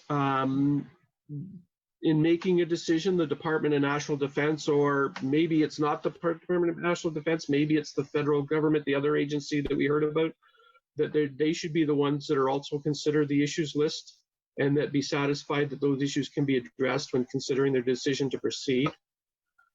We also believe in putting forward that if the D&D or the federal government believe that those issues can be resolved, then staff would support moving forward to the formal approval process. I want to clarify that the word support in the proposed resolution is not a support for the project at this time. It's support to move to the more detailed process where we can get the studies, where we can receive them, we can review them, and formally submit comments under a statutory legislative process to review that. Under financial impact, obviously the project manager role and the peer review role does come at a cost. However, TC Energy has confirmed that they will just like any other developer in the community, cover our costs to do that under a review role. We would need an agreement to deal with that, just to confirm a process and the reimbursement of those costs. Typically, we get security deposits and it's funded through there, and then they're required to top up, which is part of our normal peer review development process. I would also note, in discussions with the county, they would typically get involved in peer review studies as well, and they've agreed that they would partner with us on the peer review in the process. We still need to review the financial impacts, both positive and negative, going forward in relation to the economic impact study, and that would be one of the things that on an ongoing basis we would consider in that regard. So in wrapping up, staff, we acknowledge that there's various studies that will be undertaken as part of the EA processes, both federal and provincial. And the purpose of this report was to outline those matters that we want to see addressed through those processes or in advance of those processes, and should be considered. And that would be contained within a letter that we would send to the Department of Natural Defense and TC Energy, highlighting those issues that we want to see addressed. So up there is the recommendation that we put forward in the report, and I'll just turn that back over to the mayor. Excellent report. I think we've heard nothing that is against it, and I think that you've done a good job on bringing all of the issues forward. So thank you for that, and congratulations for all the hard work you've put into that. At this time, we will begin questions of Rob's report from council, and following that, we will have comments from each of the councillors. So are there any councillors that wish to ask a question of Rob's presentation? Councillor Vickers? Through your worship, Rob, help me understand, it almost seems like we're asking a lot of questions that don't really, aren't applicable to the DND decision. Because really, I think the DND decision is basically, is the tank range able to continue its operations with this project on its lands? And I sometimes feel that we aren't really doing this in quite the right order. We're almost getting to the environmental assessment before we even know whether there's a need for the environmental assessment. So I just wondered, am I thinking the right way on that, Rob? Or are we kind of getting the cart ahead of the horse? Or is, you said to include all these things into the letter for the DND, but is the DND really the ones we should be talking to about this? It should be actually the next phase in the environmental assessment. Yes, it's through your worship. It is more tied to the environmental assessment process, and the process is a lengthy process as well, both federally and provincial, where you file your applications and that. In addition, we heard that it's maybe not the DND that is the one, that it's actually another division of the federal government that actually should be considering the environmental elements before they give the final approval for this project to move ahead and give that lease. So that was the intent of really my recommendation, is that it's whatever level of federal government that has the say with regards to the lease of lands. They have a duty and a responsibility, in my opinion, with regard to ensuring the environmental elements are dealt with just as much as TC Energy is on the go forward, because they will still own the lands and they need to be considerate of that as well. And if I could, and that's what Peter Crane kind of insinuated too, was that there was going to, once DND passes their assessment on whether the lands can coincide with the pump water facility, then it'll be passed on to another level of government. Did he not? That's the way I took it anyway. Yes, that's correct. Okay, thank you for that. Deputy Mayor? Thank you, Your Worship. And a question for you, Mr. Armstrong, in relation to the letter. Once it's prepared, I'm just wondering what the process is then. Will that come back to council for our comment before it's sent? The intent is not that. Basically, it's just referring to the stuff that's in the report. So it's highlighting all of the issues in the report. It will include council's resolution, whatever that ends up being. So it's more just an administrative passing it on to that. So no, it doesn't come back to council. Okay. Okay. Councillor Bartley. Thank you, Madam Mayor. Rob, it is in your report about decommissioning. I believe that we should do a big emphasis on decommissioning, and there should be money set aside annually for that. Like stated from one of the public, TCE might not be the owner of this in 40 years. It could be someplace in Belize that owns it, and there should be money set aside each and every year for decommissioning. I know it's early, but I think that should be big in your report. Thank you. Yeah, through your worship, on the decommissioning, obviously that's highlighted in one of the other issues. Obviously that decommissioning and the securities to ensure decommissioning would be between the owner of the company, which would be binding on any future owner of that lease, and the federal government. So again, it's not something that we would be party to, but definitely, I said we're interested in, and we would highlight that for sure. Thank you. Okay, Deputy Mayor. Thank you, Your Worship.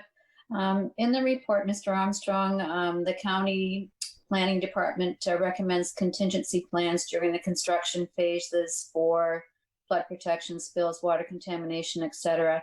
I'm just wondering if it might be a consideration to suggest that some written agreements be created with neighboring property owners so that they have some assurance that water quality for their shoreline wells, for example, will be looked after if there's any issues during that phase.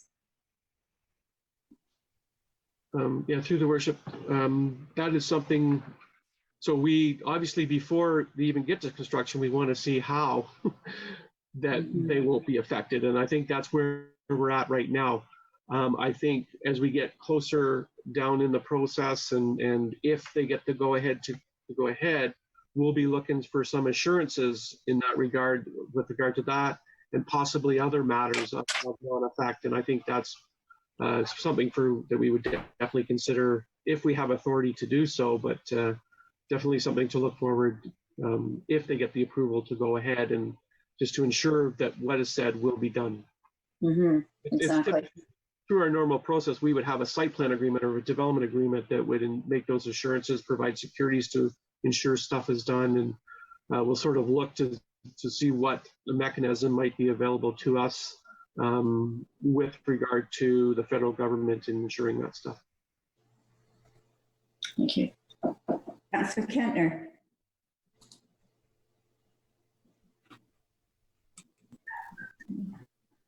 You're mute. Okay.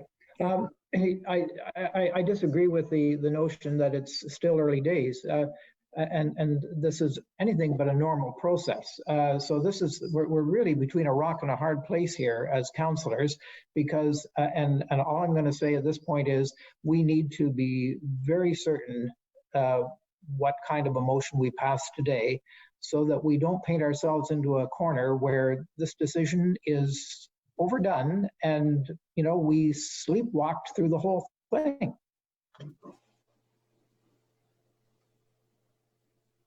Thank you. Sorry, say again. Councillor Greenfield.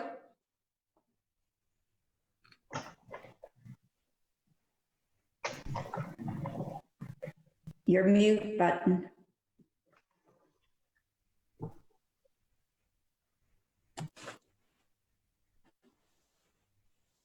Good. There we go.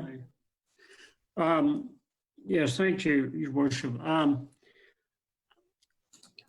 know I'm maybe asking too much, but I'm a little in the spirit of fair play. I think council should go ahead with the recommendation and ask for further studies, but there are just so many items that I have problems with that I'd like to know more about. before we, this would be a giant step forward for TC Energy. It would be a real benefit for them. I'd like to know for sure about this transmission line. Is it going to be underwater? What I'm hearing, it likely will be, but I'd like to know for certain. The employment aspects. We're talking now, maybe 1,000 construction jobs. We don't have 1,000 construction people to put into a job. Grey Bruce doesn't. Grey Bruce, Huron, Perth doesn't. Where are these people going to come from? Where are they going to stay? Where is this housing? Like, if there's going to be housing, kind of a housing deal, I want TCE to provide that housing before the job ever starts, let alone halfway down the road. The infrastructure, I want to guarantee that our roads will be rebuilt to a condition as good or better than when this construction started. Barry, do you have a question? Yes, I do. I'm sorry. Can we get a little more confirmation in this recommendation than just simply giving TC Energy the green light to go ahead to do more studies? That, to me, that leaves our council in no man's land. And I'd really like it if our CAO could help me in this. Can we firm up this recommendation to give us some more information, some more perhaps promises of what's going to come forward? Thank you, Your Worship. Thank you, Harley. Are there any further questions for Rob? Councillor Bell? Thanks, Madam Mayor. Not a question for Rob. Maybe you're contemplating doing a little bit of a 5-minute break. Yes. Okay. Break. Pardon? We should ask the CEO to answer Harley's question. Okay. Yeah. Go back there. Yeah. And I'll go back to the direction I was given by council to identify issues lists that we wanted to see addressed. So all those things that you raised, Harley, we want to see addressed. And basically that's what we're telling TC Energy, and that's what we're telling the Department of National Defense and what other level of federal government that we want to see answers to before we will consider any support or conversely objection. We're really not taking a position at this time because we want more information. So I totally agree with your comment, and that was how I put the draft resolution forward, is that we need this more information before we're in a position. The actual environmental assessment process, as I mentioned in my report, that's going to provide the legislative opportunity for the municipality to review, comment, participate in that legal process, and if need be, and that it may come to this, and depending if there's an issue that's unresolvable, then there's the ability to appeal through that environmental assessment process. And it's just that is our opportunity to. So I'm going to say that by us just putting our issues forward at this time is the appropriate step at this time as we are in the process. And that will closely monitor both through the project manager, through staff review, and through other whatever means that we need to satisfy ourselves that our issues can be covered going forward. Thank you, Rob. Councillor Vickers? Thank you, Your Worship. And that's what recommendation number 2 says, is it not, Rob? Like, just so we don't get ourselves, I've heard, Councillor Kentner, talk about us getting ourselves painted into a corner that we don't want to be in. I don't think we are, because basically number 2 says exactly what we're saying, is that we're ready to get on to the next process, and that it's not just a simple we support this project right from the start to the end by passing this motion. I think that's an important thing to for everybody, for my fellow councillors to focus on is point number 2. So, I agree. Like, that's how I read it. I'm not too sure whether, Rob, that's the way you wrote it and whether everybody else agrees to that. So. Yeah, through the worship, that is the rationale for writing it that way, is that identifying the issues, now support us getting the detailed studies that we can then have our technical review, the review of those going forward. Councillor Kentner. Yes, through your worship, I think this should be debated at the very end of our meeting today, but I clearly do not read clause 2 that way at all. I feel that clause 2 is a handoff to DND to make the decision for us. If they're satisfied that our issues can be satisfied, then we're satisfied too. That's them making the decision, not us. Thank you. Okay. I'll ask again if there are any further questions for Rob's report from council. Okay, and seeing none, then we will move into the next segment. Do we need a quick break, Councillor Bell? Okay, 5 minutes then, and we'll be right back.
It's 2017. Yeah, Peter Crane told us that.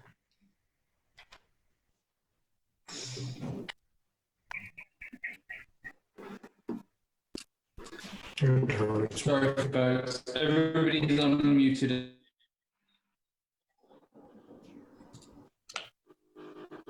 Everybody's unmuted.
Over to you. Okay, we're back. And I'm sure, oh, there you are, Deputy Mayor, back into the fold. All right, at this stage, we will now go through all of our councillors with their comments and ask them for their comments. We've again allowed 5 minutes to present additional information. And once we've gone through one round of councillor comments and a second round is necessary, we will start the first round in alphabetical order, and then we will reverse the order for the second round. So starting with Councillor Bartley, did you wish to add anything further? Thank you, Madam Mayor. Yes, I'd like to put my 2 cents worth in. I'm going to start right off with the recommendation number 1, is to direct staff to submit a letter to the DND highlighting the issues and ask that DND is 100% satisfied with all the conditions can be met. It has to be 100%. Now, our community vision says it all. The municipality has a number of significant environmental and topographical features that contribute to the sense of place.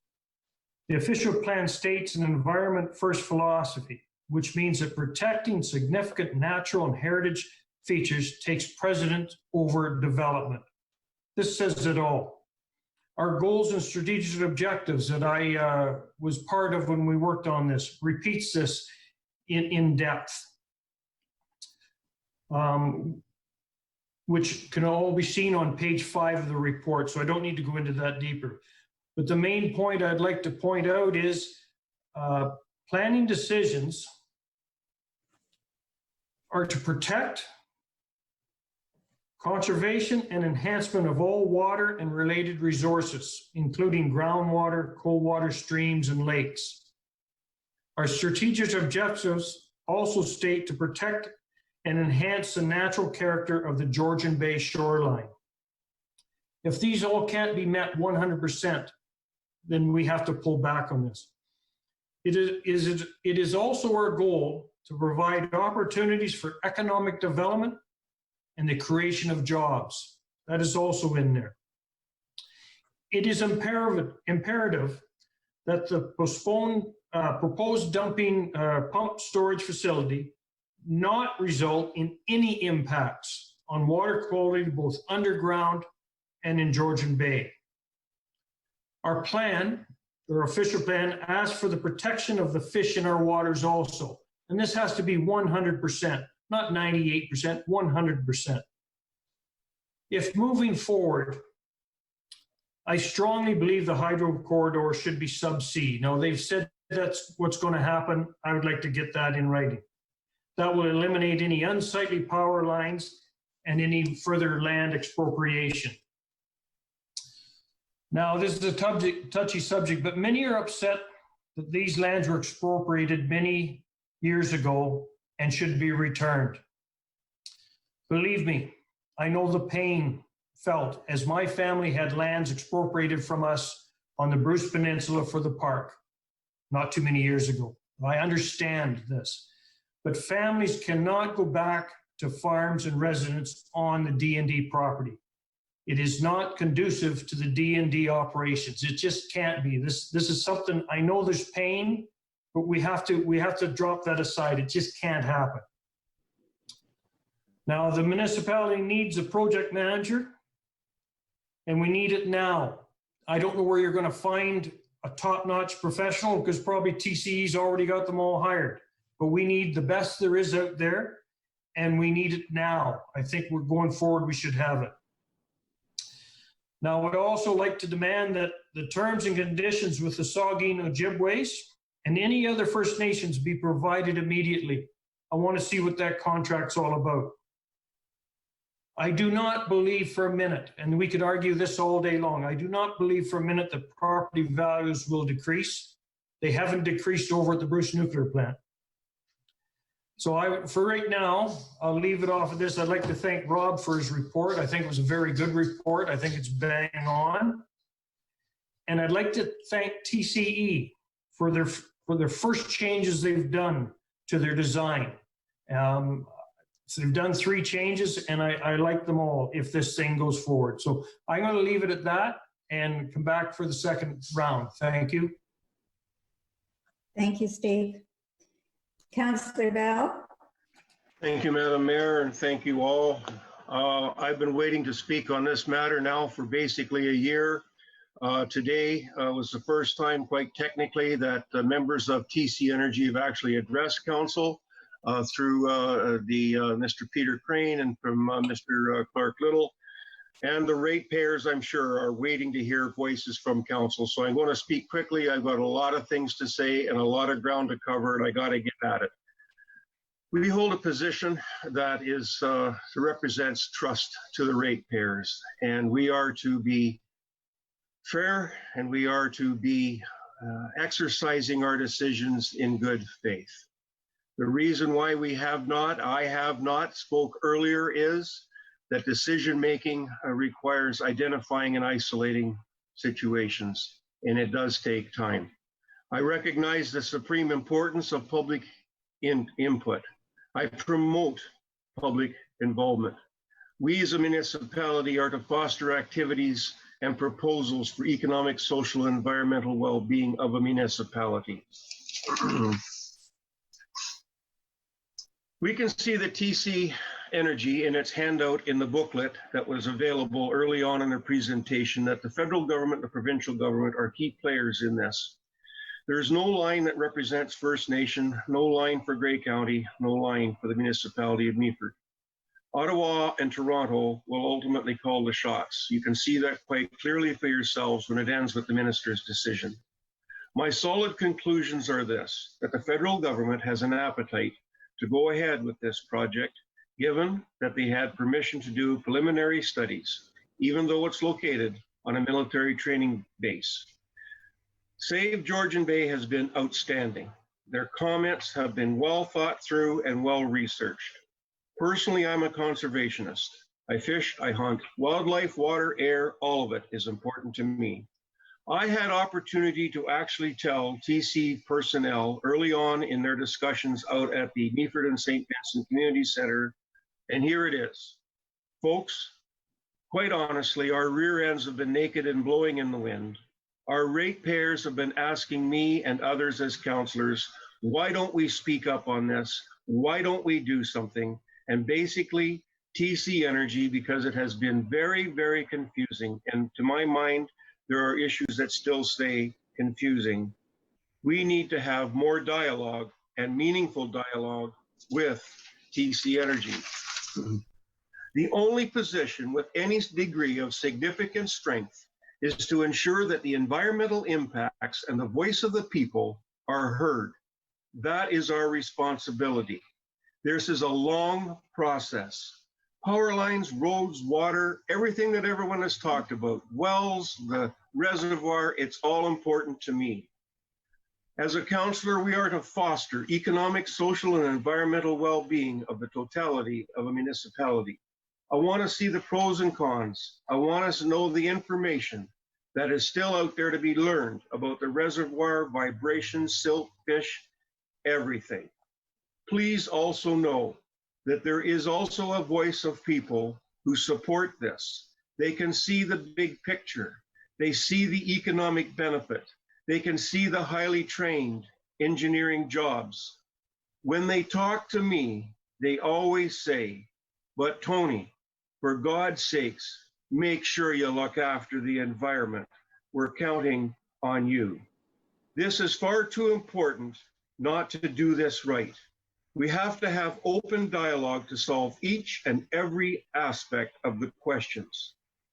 TC Energy, in their latest pamphlet that I have received, and I know fellow councillors have received, have a line that says they wish to have a host community agreement.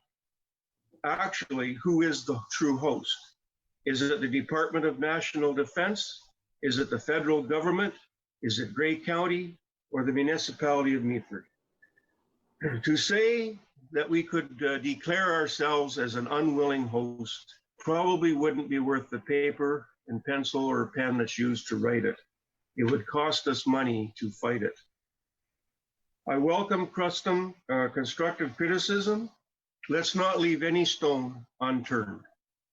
TC Energy has modified and changed its plans. The latest was May the 26th, and in no small part due to the voice of Save Georgian Bay. This project has the potential to be world-class project, but we must do it right. Beautiful scenery, the perfect place to live. Many questions in this process. The next and the next and even the next council will be affected. I say at this time that I oppose this until we know the full impact and that everything that's inside Mr. Armstrong's report has been met or exceeded. I believe environment and people first. This will have a very long impact on us all. I do believe and I see that TC Energy listens. So let us keep the lines of communication open. Thank you. Thank you, Councillor Bell. And we go to Councillor Greenfield.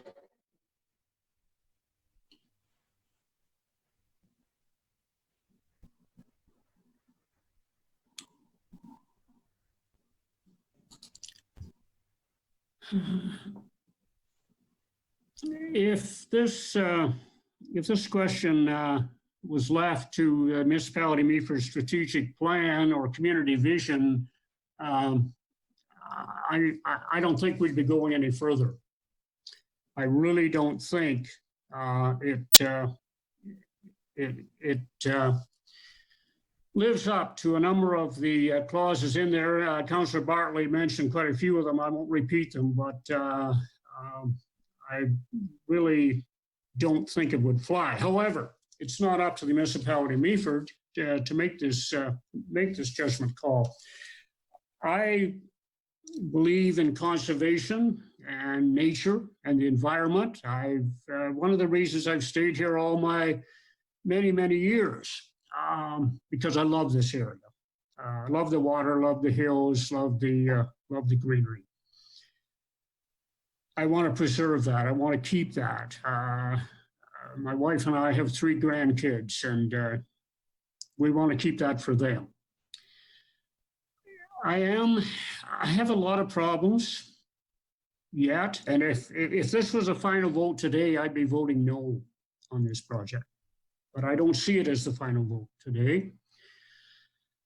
I'm very disappointed with the fact that this site has been scoped. This is a one-site issue. Why was it scoped? Was it because D&D would have the decision-making power and not municipality Meaford?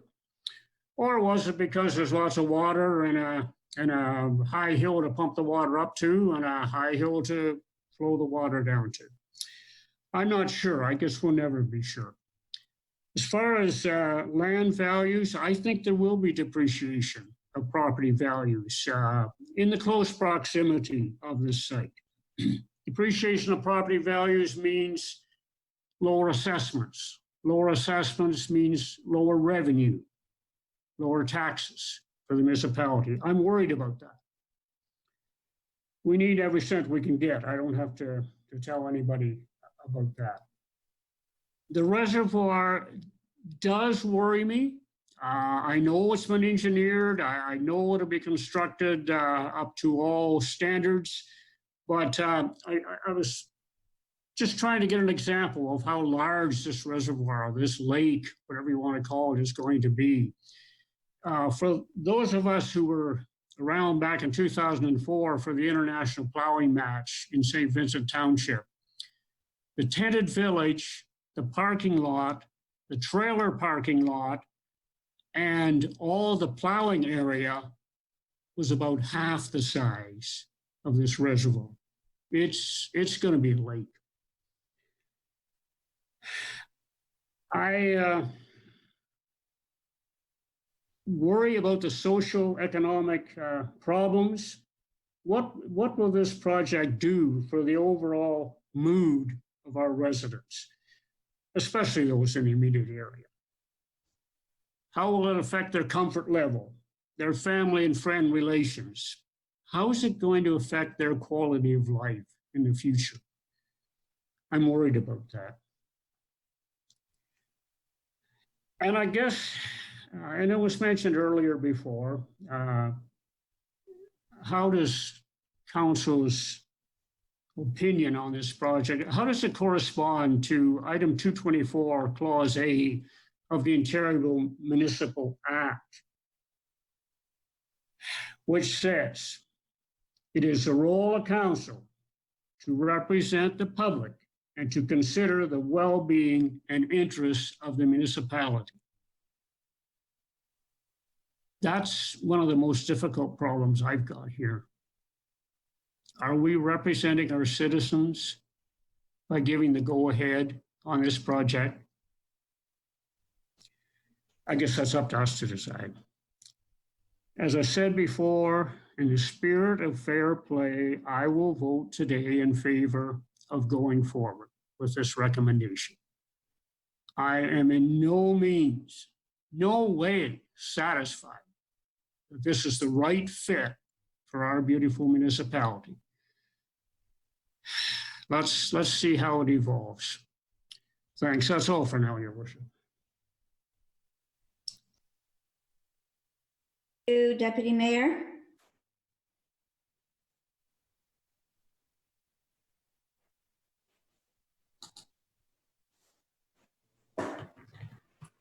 Thank you, Your Worship. I want to begin by expressing my appreciation to our CAO, Rob Armstrong, for the countless hours you have invested into your research and the preparation of the report today. It's well done, Rob. This discussion today on the TC Energy proposal is probably the most important of any agenda item ever to come before this council. This is the largest project ever proposed for Meaford. We need to take our time with this. We must be sure our comments to D&D are right for this municipality. I want to thank everyone who prepared and delivered deputations to council today. I appreciate your thoughts and the information that you have provided us. I want to sincerely thank the Save Georgian Bay organization, Tom, Bruce, Joanne, your neighbors and supporters for your ongoing efforts in raising awareness of the concerns surrounding this proposal. You've been respectful of council, you communicate well and often, and you've educated us on many of the impacts this pump storage facility could bring to our area. Thanks for organizing yesterday's tour. It was meaningful, appreciated, and time really well spent. And I do extend my thanks to TC Energy for hosting the 3 public information sessions, for engaging this community early, and for listening to our concerns. I appreciate the design changes. I'm sure they will add considerable cost to the project. If this project goes forward, it will change the face of Meaford forever. That image is a lot to digest.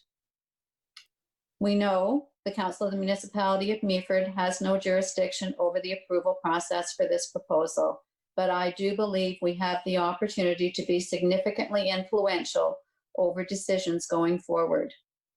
I don't believe acquiring all the necessary approvals will be an easy task for TC. We know there are other proposals in various stages of this process that will be evaluated by the IESO, as well as our provincial and federal governments. Many people, residents of this municipality and beyond, do not want to see this project go forward. However, unless we entertain the recommendations in the report before us today, we may have no say at all, and we may never really know if this project could be good for Meaford or not. We're being asked to direct staff to prepare a letter to DND highlighting environmental issues and asking that DND be satisfied these concerns will be addressed before granting TC Energy the approval to continue with their assessments. I've spoken to dozens of residents and read hundreds of emails. Environmental concerns are common and dominant.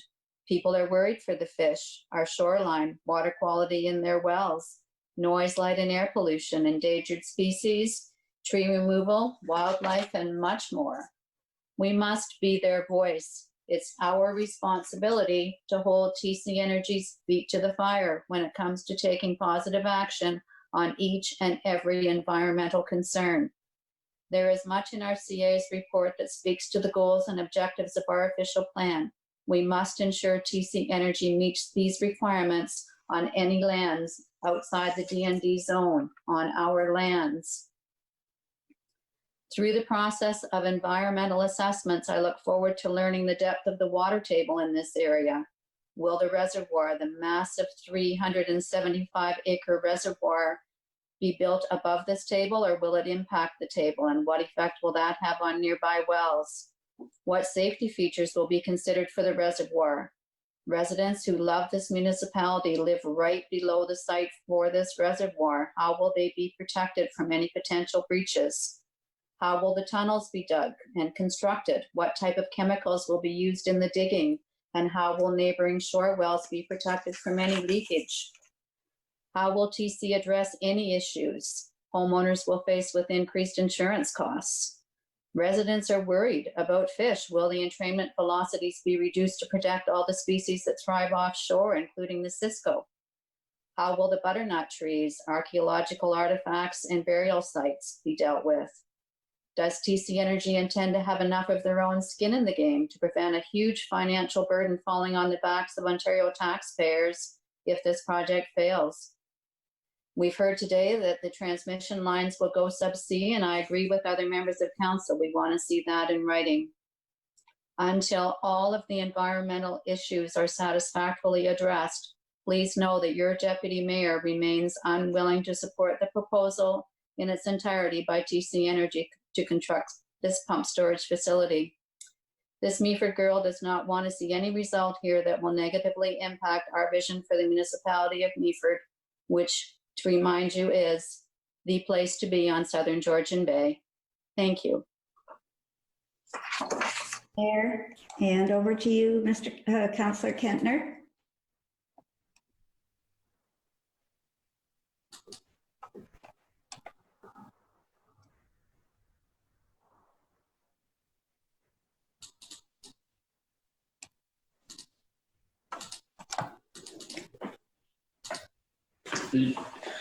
You're still muted, Councillor Kentner. If you want to try again.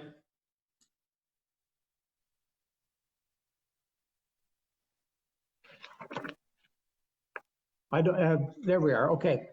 I would also like to echo my appreciation to Rob and your staff for the work you've put into this report. And I also want to thank Save Georgian Bay and some of the other groups and individuals who've done so much to help educate us to all that is at stake here.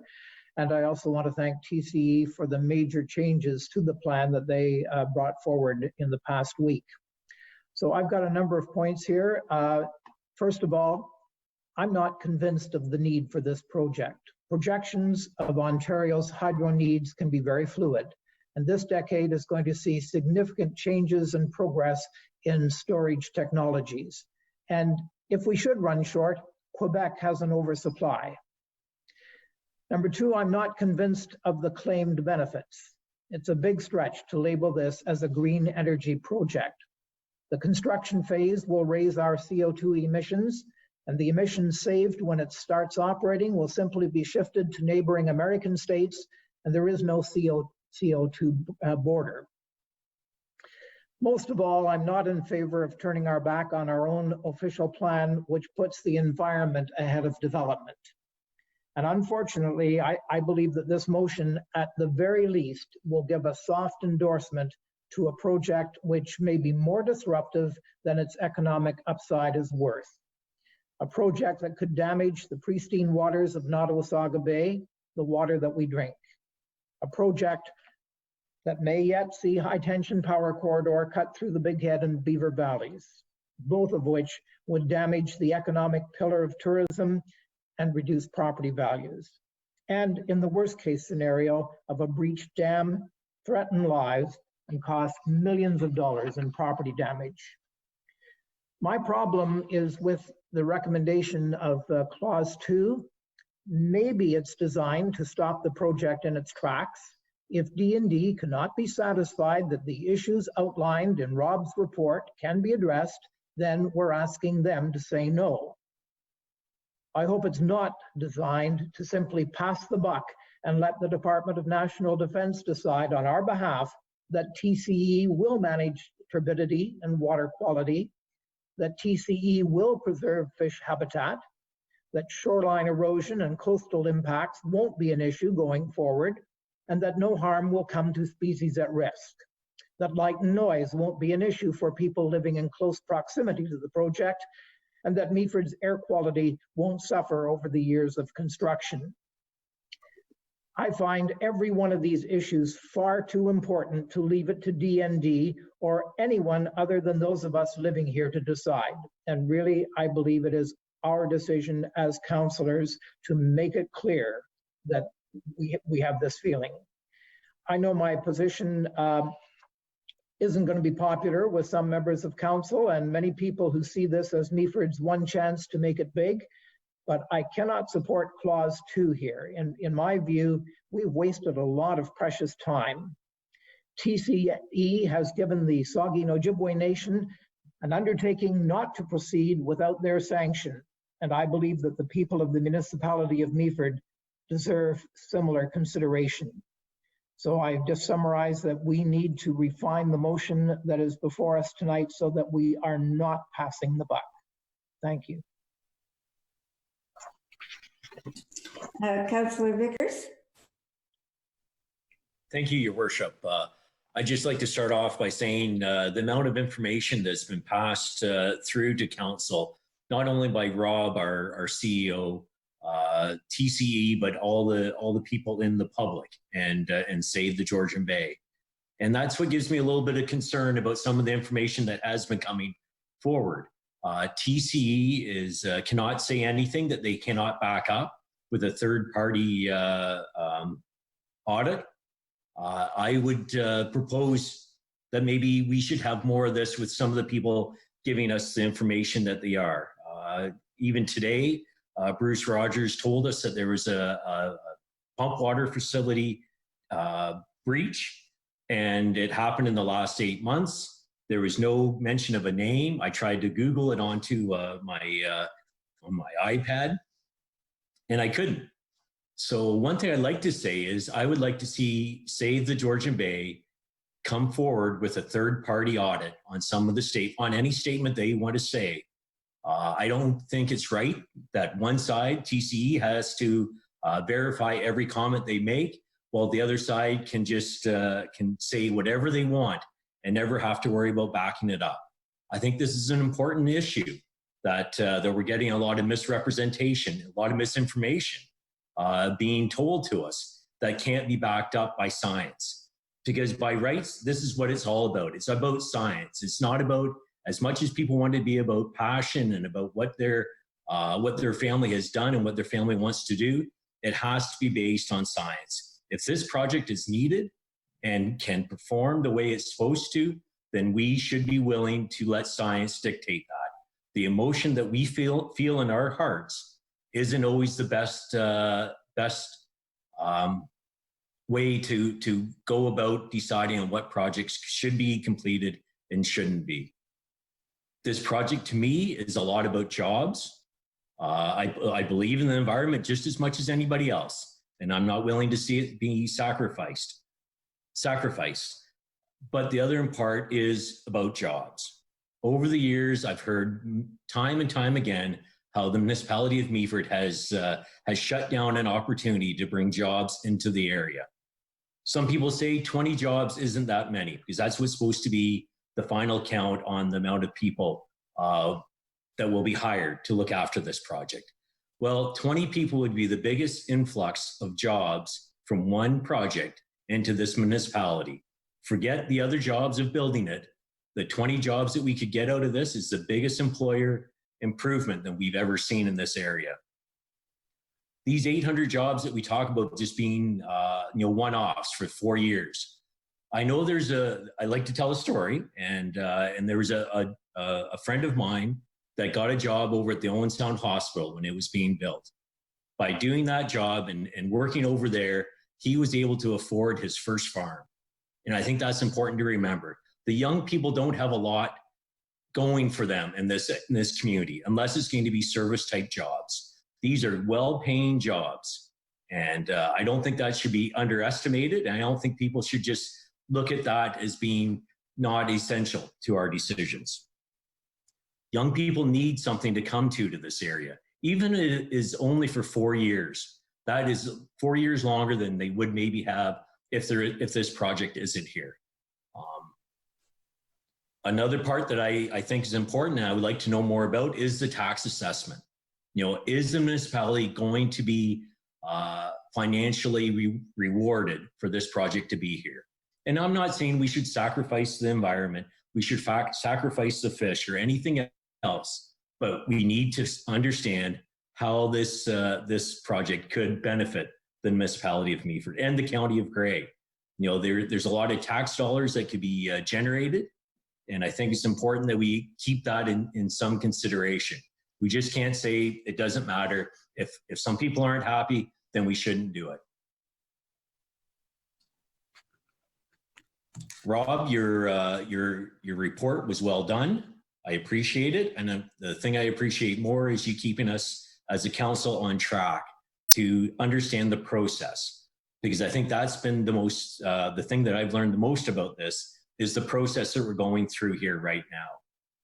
I feel we're in the very early stages of the process and we have a lot of time, and the assessments, the environmental assessments will come afterwards. We need to keep the horse ahead of the cart.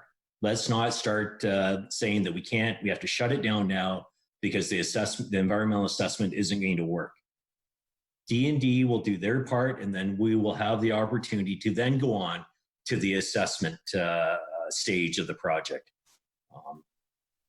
These are what I'm basing my decisions on, and I know there's a lot of people out there that are for it, that almost feel ashamed and are too nervous to speak up against because they know they'll be ridiculed by some of the people that are against the project. So I don't think it's quite as easy as what some people make it out to be. This petition that's going around with 26,000 names on it, I'd like to see it be verified. Not all these people live in our area.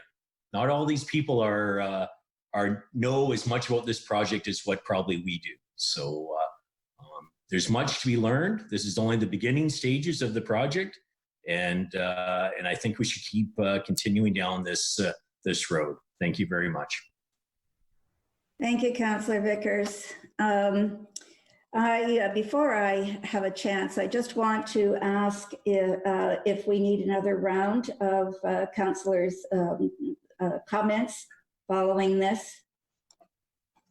Do we have more to say? No, we're good? Okay, Councillor Bartley and Councillor Greenfield will? Okay, all right, then perhaps I will save mine and we'll go back to Councillor Bartley then. Oh, sorry, I was going to reverse order. Councillor Greenfield. It's okay, Your Worship, if you're sure you don't want to get in here. Oh, I will. I hope so. Oh, I just maybe shouldn't make this comment, but I'm going to. I have been somewhat disappointed with the D&D during this process. Again, since the base was taken back in 1942, it has been used for training purposes for our armed forces, our reservists, and other first responders, and for military individuals from other countries, and I think that's wonderful. It seems almost overnight that the D&D has decided that, maybe we'll go in a different direction, and that's reasonable. It's 2020. Things change. Don't need to tell you how things have changed the last 3 months. I was really disappointed today when Mr. Crane told me that the D&D had been approached back in 2017 about this proposal. That's 3 years ago. I heard about it just about a year ago. I think most of our council members did too. And I would have appreciated, in my personal feeling, that if as a member of council, I had got some kind of a rumor even that something might be going on up at the base. I have had both my paternal and maternal relatives displaced back in 1942. But that is past history. We have to move forward. I appreciate what Councillor Vickers has said. This could end up being a good thing for our municipality. But we've got a lot of work to do, a lot of responsibilities to cover before any decision is made on this project. Today, we're being asked for another step. I see it as a step forward for TC Energy, but we need more information. I need more information. I need more answers, and not just speculation, but I need answers. And hopefully, with these further studies, those firm answers will come to us, come to council, come to our residents, and then we will be better prepared to take that final vote. Thanks, Your Worship. Bartley? Second. Pardon me? You were muted. I was muted. Councillor Bartley? Yes, thank you, Madam Mayor. And to Councillor Vickers, thank you very much. It takes a lot of guts to stand up against the masses and say that. A lot of what you said I agree with, but doesn't give your permission or my permission to move forward on this. It's just we need the facts. So thank you, Paul. Now, if you remember, I was the councillor that brought forward the climate change motion for the municipality. Contrary to some beliefs, I truly believe that once operating, it will be negative carbon producer. And the third party process will tell me whether I'm right or wrong. So we have to wait for that. Like compared to the gas generation that the hydro is being done now. Now I want to put a huge thank you out to the Save the Georgian Bay group. At times conversations got heated, but I did not view these as disrespectful. I viewed them as passion, pure passion. And I thank you for that. And I believe without the group's participation, TCE would not have changed any of their plans. I believe that the Georgian Bay group has, if this goes forward, has changed this all for the good. I expect and look forward to any and all emails that you want to give me and thoughts. Just an FYI, I have received many comments in favor of this project. It doesn't sway my mind in favor. I have an issue with a caller saying we have kept this a secret. From the day I heard about this, I've told every friend that I have, anybody I talk to has heard what I knew at the time. I have an issue with the calling us down that we kept it in secret. Now, as a councillor, I have taken the time and I need more time to get all my questions answered. As a councillor, the public should require me to have all the facts before I make a decision. And that's what I'm going for. Thank you very much, Madam Mayor.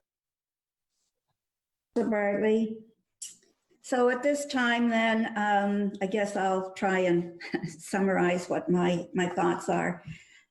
First and foremost, thank you to all of you councillors. Your comments have been relevant. They've been well thought out. They've been pertinent to the discussion, certainly heartfelt, and a lot of research and a lot of commitment has gone into all of your comments, as well as the information that we have heard today from all of our debutants. So it has been quite a remarkable day in terms of information exchange and respectful dialogue. So thank you all for that. It's really been very, very informative. mention of Save Georgian Bay and the work that they have done, the research that they have done, and looking at opportunities for TC Energy to redesign their concept was remarkable. And that the company itself took that advantage and took that opportunity to do it is really a testament, I think, to the commitment that they're making to look at the project from all sides and to be a compatible process going forward. Thanking our CIO, Rob, for pulling this report together, referencing our official plan as well as our strategic priorities and our stated values of environmental stewardship and protection. This has really been a tremendous effort all the way around. The report is excellent, it's comprehensive. The intent and the priorities in the report are clear. It's just been a very substantial project going forward and very, very impressive. This report recommends that we support moving on to the environmental assessment to gather more information. And in fact, our questions, most of them environmental in nature, cannot be answered and addressed except through a thorough environmental assessment. And it is not until after that time that a discussion should be considered on a definitive position one way or the other, either supporting the project further or declining. These questions are extremely important to our residents, to us in terms of making a decision, and to our future. We are the stewards of our environment, and it is incumbent on us to make sure that all of our issues, all of our questions are addressed. Mr. Crane from the Department of National Defense has indicated that their issue at this time is whether this project can coexist with the core function of the base, which is the training of military personnel. But I have discovered that through the Defense Energy and Environment Strategy, or DEES for short, they do have a responsibility for environmental stewardship. So should DND determine that this project could coexist with their core function here, then another department, a federal department associated with Environment Canada, will likely have more involvement with the environment assessment process. So it won't necessarily be Mr. Crane and his team. But the important thing is that it states in their manifest that they do have a role and a responsibility for environmental stewardship. And I think this is an important point for us. We must get the answers to our concerns regarding the environment. They all depend on the environmental assessments and our peer review of them. With this in mind, I fully support the intent of the recommendations presented in Rob's report, but I've heard a lot about the language and about the commitment that we need to exact going forward. And so I do have a suggestion to make for an amendment to the recommendations going forward that might present a little stronger language that might be of interest to that we've heard today. I'm suggesting that minor wording changes to the recommendations might make our position a little clearer. So with that, Matt, I'll ask you to put up a suggested amendment, if you can find it. Hopefully it is on the way to everybody's screens right now. So basically the amendment would suggest that the wording is pretty much the same: direct staff to submit a letter to the Department of National Defense and TC Energy highlighting the issues identified in report CAO 2020-03 and requesting that the Department of National Defense confirm that the issues identified will be addressed by DND or other applicable federal regulatory body prior to granting approval to proceed with the project. Number 2 was declares their support for the proposed TC Energy project proceeding to the applicable environmental assessment approvals process, provided that the Department of National Defense confirms that the issues will be addressed and they grant approval to TC Energy to proceed. And then number 3 is the same. Direct staff to retain a project manager to coordinate the peer review of studies and to negotiate an agreement with TC Energy with regard to compensation of municipal costs. If this is something that you would like to discuss, entertain, and explore further, I would entertain a mover and a seconder to put this amendment on the table for discussion. Councillor Kentner and Councillor Bartley, Your Worship. Okay. For those watching at home, I will have to interpret because the Mayor can only see the motion right now, whereas I can still see Councillors' photos. Kentner and Councillor Bartley. Okay. All right. There's been a mover and a seconder for this amendment to the recommendations. Is there any discussion? I've got it online. Can I see the? I'd like to ask Council whether they'd be okay with the motion coming down so the Mayor can see photos, or would you prefer that it stays on the screen? If they can't see it, we'll have to tell me who wants to. Councillor Kentner would like to speak. Okay, Councillor Kentner.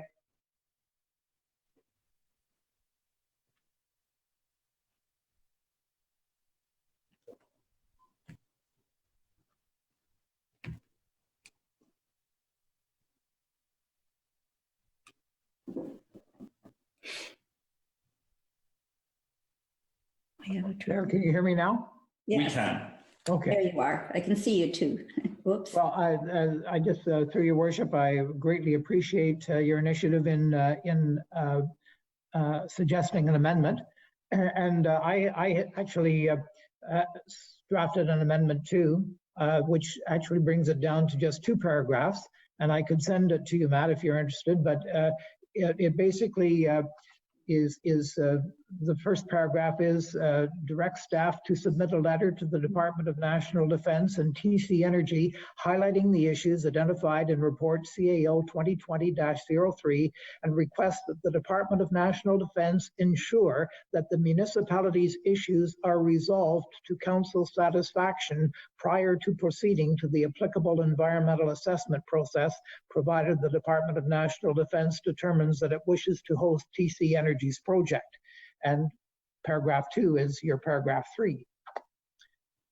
That's, you know, maybe I'm just trying to make sure that what we do today, that we can come back and have further discussions. And I'm not sure that the motion, the original motion anyway, would give us that assurance. Matt, do you have a comment? I do. Thank you, Madam Mayor. So process-wise, we now have the Mayor's motion on the table, but if anybody else has motions that they may propose, I would certainly love to see them so that I can share them with both council and the public. But we need to deal with this one first. I will just make the one comment, though, that the Department of National Defence cannot address all of the municipal issues without going through the environmental assessment process. That is how those issues get addressed. So if I may, through your worship, Matt, do we get an opportunity to come back and discuss this further? Because I'm not clear on how that happens. Through your worship, I will look to the CAO or possibly even to our Director of Infrastructure Services, who's an expert in environmental assessments, to tell us how that process would work.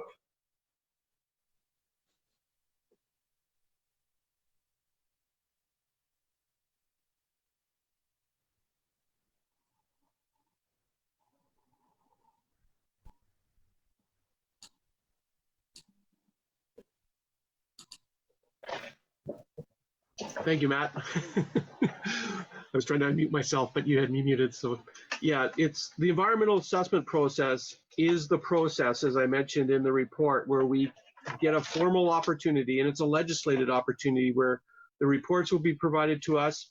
We'll be providing formal comments to our peer reviewers, the experts, on the review of those. Reports will come to council with regard to those, so council will be informed by professionals with regard to those.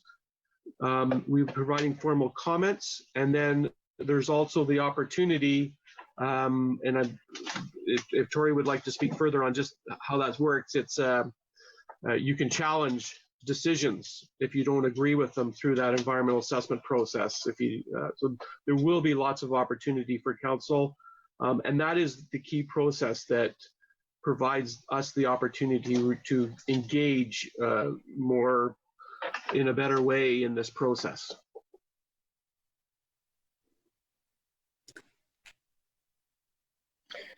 Do we have somebody else, another speaker? Councillor Vickers.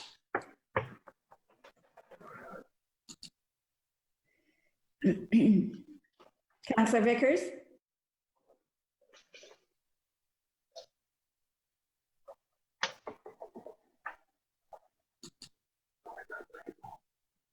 Thank you, Your Worship.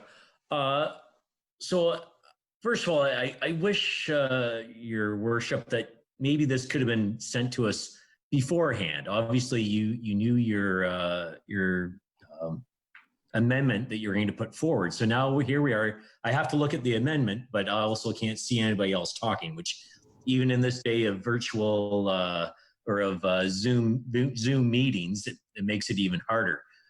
But besides that, I'd like to make a couple of comments on some of the wording. Okay. So in number one, it's identify, okay, so let's go. Requesting that the Department of National Defense confirm that the issues identified will be addressed by DND or other applicable federal regulatory body prior to granting approval to proceed with the project. When Peter Crane was talking, and he talked about the final approval would be done under some water type act. Matt, can you help me out with, anybody else can help me out? Because they said it's really not the federal government, it's an agency of the federal government. And they talked about the water sort of a thing. Is anybody following what anybody else remember what Peter had said? Because he talked about those words before. I do, Councillor Vickers, to a certain extent. It's talking about what's called the Impact Assessment Act, and I do believe there's a federal agency that governs that process to avoid any sense of bias if the department themselves were dealing with it. Right, and do you remember what the title was, Matt? The Impact Assessment Act. No, okay, that's not the word I was looking for. It talked about the water taking crown or something like that would be the actual final approval of this project.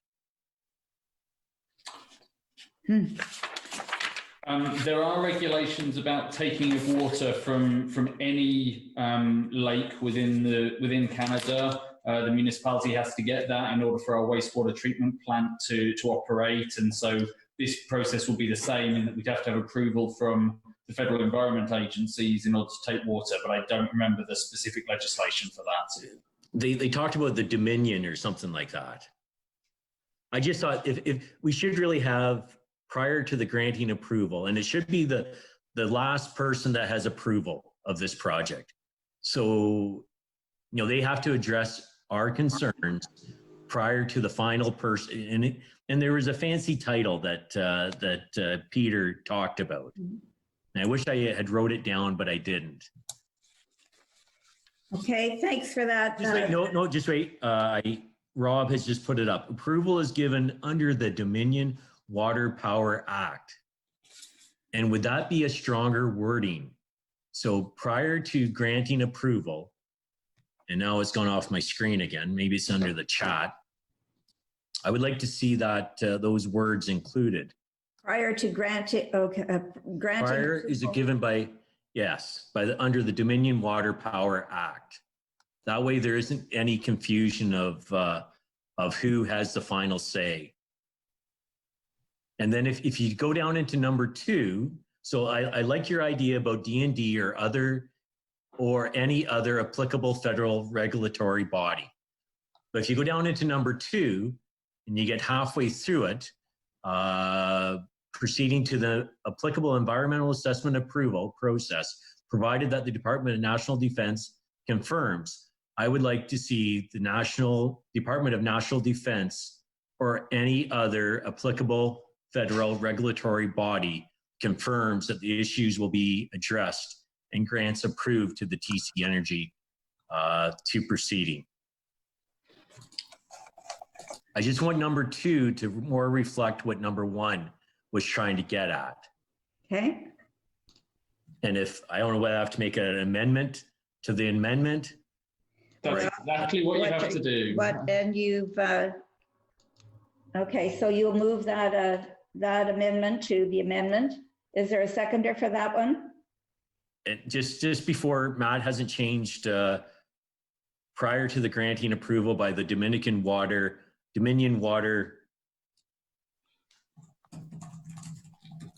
Act. No, what is it? Yep. Dominion Water Power Act is the word I would like there. Okay. Hopefully you can now see that as well. Yes. Yeah, and if somebody would like to second that, then those are Do my. we have a seconder for that amendment to the amendment? Councillor Bartley will second the amendment to the amendment. Okay. We'll call the question. I think there's some comments first. Madam Mayor. I think Councillor Kentner has a comment. Okay. Councillor Kentner.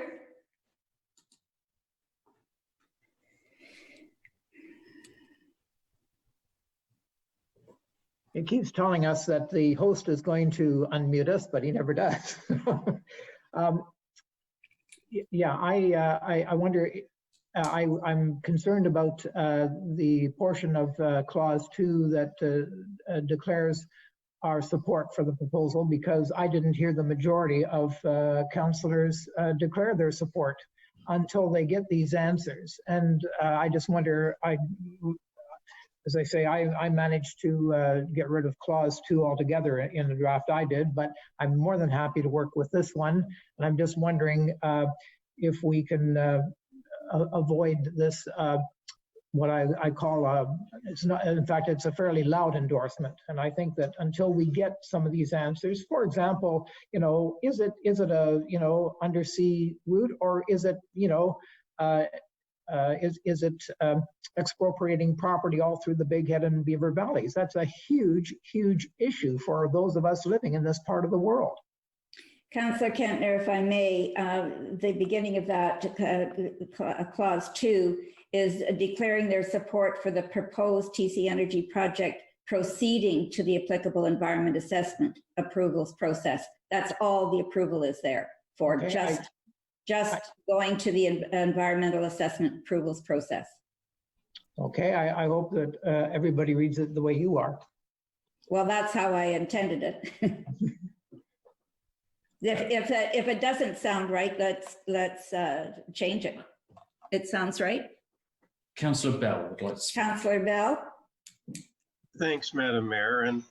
And the whole issue with this is that it is located on the 4th Canadian Division training property. That's the real fly in this ointment for me. So when we ask by doing this that we're directing them to satisfy what is being proposed by TC Energy, I have to say this. What design? Like, it's been changed on the 26th. I believe it's been changed for the better. But when they go to look at this, what is it that TC Energy will really be presenting? If they've changed it on the 26th of May, they can change it as they've even heard conversations from today's meeting. So I am just in the position that I really want to make sure that the municipality of Meaford and the council of the municipality of Meaford, we are the ones that want to have the answers to all of the deals that are being made and the conversations that are being had, so that the environment is protected and that the people can feel reassured when we get these answers. Right now, I am feeling that there's more questions than answers. I'm sorry, Tori, yeah. Tori has a comment to make. Tori, over to you. Thank you, Your Worship. Sorry, I tried to make a comment earlier, but unable to unmute myself. And so I think hopefully Councillor Bell, I can also answer your question.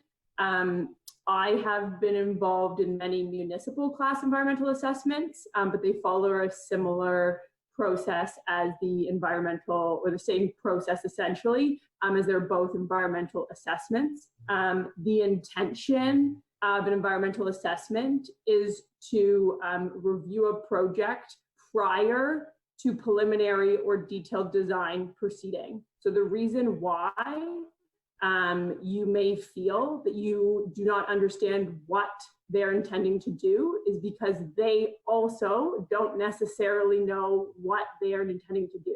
The environmental assessment process is intended to guide the direction of the project and identify scenarios or options that are not viable because of different environmental issues. And those are not just natural environment, but also issues that impact social, cultural, heritage, and economic portions of the project. So the environmental assessment goes through looking, identifying different options, sometimes shortlists those options, and then evaluates them to identify the preferred option from an environmental perspective.